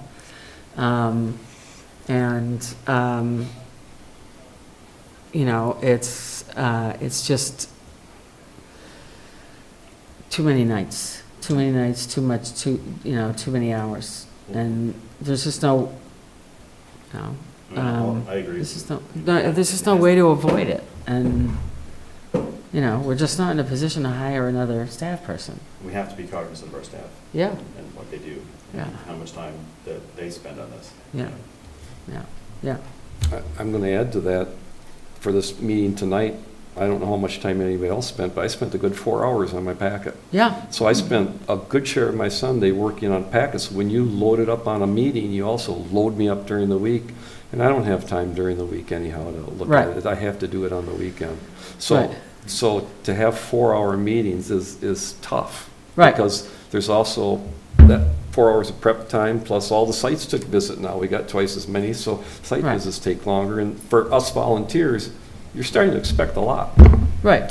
I just want to chime in from school board experience. Yeah. We went from 2 meetings a month to 1, and then had these just horrendously long meetings. The other thing that came up with us is sometimes there were decisions that had to be made, and we had to call special meetings. Right. And that became a problem, because then you have to send out dual polls and figure out when people can come, and quorum issues. and quorums, to get quorums. Right. And then so we went back to 2, and I know now they're doing 1 again. I really never appreciated just having 1. I do like the idea, though, of as much as possible, if you have a couple of really short items, I mean, I get, this depends on timing with the developers and things too. If you can, push them Right. off or something to make, I mean, you can use some judgment there and cancel meetings, but I kind of am inclined to agree with Chris that generally, because I feel the same way, that once you're sitting here much more than 2 hours, it Right. starts to become No, I hear you. counterproductive. Yeah. And it means Doug staying out. So maybe we'll, There's that. yeah, and hopefully, I mean, I don't think that we've had too many meetings that are this long, but maybe it's just like. We haven't, but we might, if we Right. did one a month, we Right. might have more. Let's be fair. Yeah. Doug had a medical emergency. We're going to do this because we need to support right. him. I mean, That's right. I'm not saying anything about tonight's meeting. This was Right. necessary. Yeah. Oh, yeah. But Yeah. I'm just saying on a normal basis to try to schedule that type of a meeting is Yeah. too long. Well, I think it just is an example of what one meeting a month might look like. Yeah. But sometimes, like, when we had a They're 10-minute 5 minutes, meeting. yeah, we have, or 10 minutes, yeah, we have had a 10 minute, we've had a couple like pretty short 2 ones. months ago. Right, you know, exactly, so- exactly. And So, if the applicant can just go get it approved by Doug, and he doesn't even have to push them off, right, you know, so that all this might work. I think a Yes. lot of the Mhm. things that you've been Right. talking about are, It's like some of everything. Yeah. Like, some Right. of everything leads to Right. something Right. that is better than. Yeah. we just have to or be. more tenable than what's Right. happening now. We just have to, yeah, I mean, we're just being open about the fact that we really have to consider a lot of different options because it's not workable the way it is. That makes sense. And we want to take care of the people that work for us and be good to each other as well. So I appreciate everybody's feedback and tonight's meeting, everything from tonight's meeting, yes. Since I'm being so outspoken, Yeah. expect no less. You know, Doug is first and foremost a planner and CDA. Mhm. And that's what he should be spending his time on. Take him off some of those other committees he staffs and stuff he does that take into his time, because he should be putting his energy into, I believe, he should be putting his energy into this and CDA. Mhm. And he's too spread out. He's taking care of too many other things. Right. And that's a problem when you have somebody, because that's a critical role, as a Right. planner. Well, we're looking at that too. I mean, we're looking at that too, but honestly, just with the CZA and the Plan Commission, it's still a crazy number of hours a week. It is, but how many other committees do you, I mean, I know you do ZBA. CBA, but you also do historic or whatever. No, landmarks and You're not on that sustainability anymore? are now with No. Thor. Thor takes care of those Okay. two. It's those items and then Suddenly City Council as well, sort of the brunt of the So evening. it's 2 of those, yeah. Right, I mean, that's the thing, is every time we have this, it means, you know, he also, so again, we're looking at, okay, does he need to be physically at city council, or it could be by Zoom, or could it be something that Neil brings instead? So we're looking at how can we, Right. you know, and I appreciate the staff's commitment to wanting to do it all and do it right and be at every meeting, but, you know, like I said, we're really looking at all different ways, and I appreciate everybody's feedback. And I would bet that maybe 1 out of 3 or 1 out of 4 city council meetings are necessary for Doug to make a presentation because they want to see that, but the rest of them is probably just. I agree with that too. I mean, Yeah. I mean, Yeah. a written report is fine. I mean, Yeah. if we have some questions that need to be asked, I mean, be available by text message or something, you know, Right. or whatever, but like. When it's the final approval on the balloon, Yeah. you need to be there. Right. No. Yeah. No, and something, since we're talking about this stuff too, Yeah. just to put it out there. I mean, Yeah.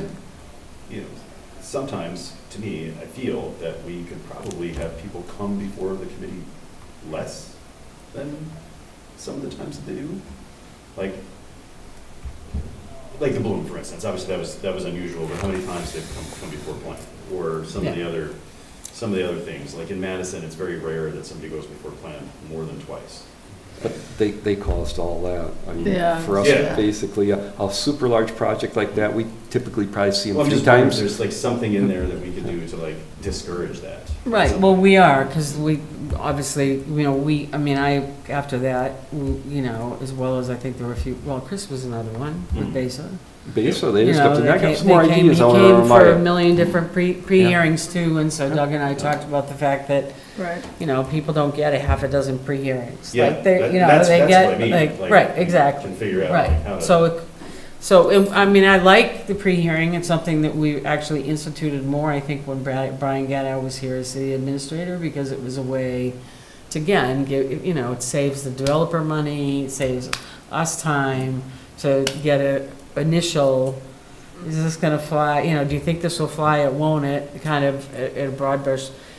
So I like the pre-hearing, but, we obviously have already cut back on the number of pre-hearings that somebody can have, and so I think the idea of a pre-hearing, maybe 2 pre-hearings before you get to, a real proposal, as opposed to a half a dozen. And I think Yeah. River Place will be a good point. Yeah. Case in point of that. Yeah. I've met with them a couple times, both planning side as well as CDA and sort of the TIF request side.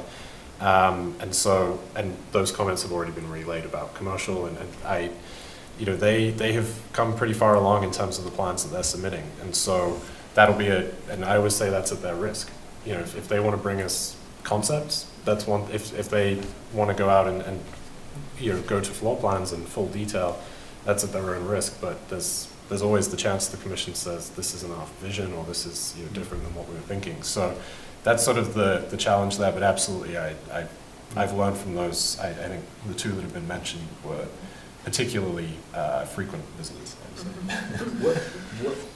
What committees does Thor staff right now? Landmarks and sustainability. Yeah. Landmarks and sustainability. Yeah. That's the whole point of a pre-hearing conference, is so that they know they're on the right track before they That's right. spend a lot of money on plans. That's right. That's exactly right. So I think it's just, as I said, I think we started doing more of those, at least from when I was, but it got out of hand with a few people, and so I think you say to people, one, pre-hearing, and we pretty much have done that.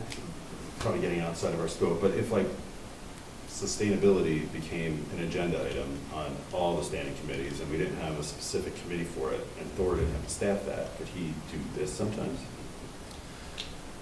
There could be a little more balance of that, and to his credit, he does help behind the scenes with plan commission items, certainly, but yes, I mean, those discussions could be had sort of from and if there was, or if there's an agenda item at council or something like that. I think that's a discussion we could have certainly. Well, I dare say we have sustainability on our agenda. We do, And right, B, we do, we but like the talk other- about sustainability items all the time. The other committees Right, too. Yeah. Right, yeah. Speaking of time, Yes. I move to adjourn. Yeah, thank you. Good, I was just going to ask for that. Do I have a second? All those in favor? Aye. Thank you. So Chris, Speedways, thank you very much for Speedways these, they closing? were helpful. Yeah. I couldn't figure out. They're only 1.0s though, so they just. They help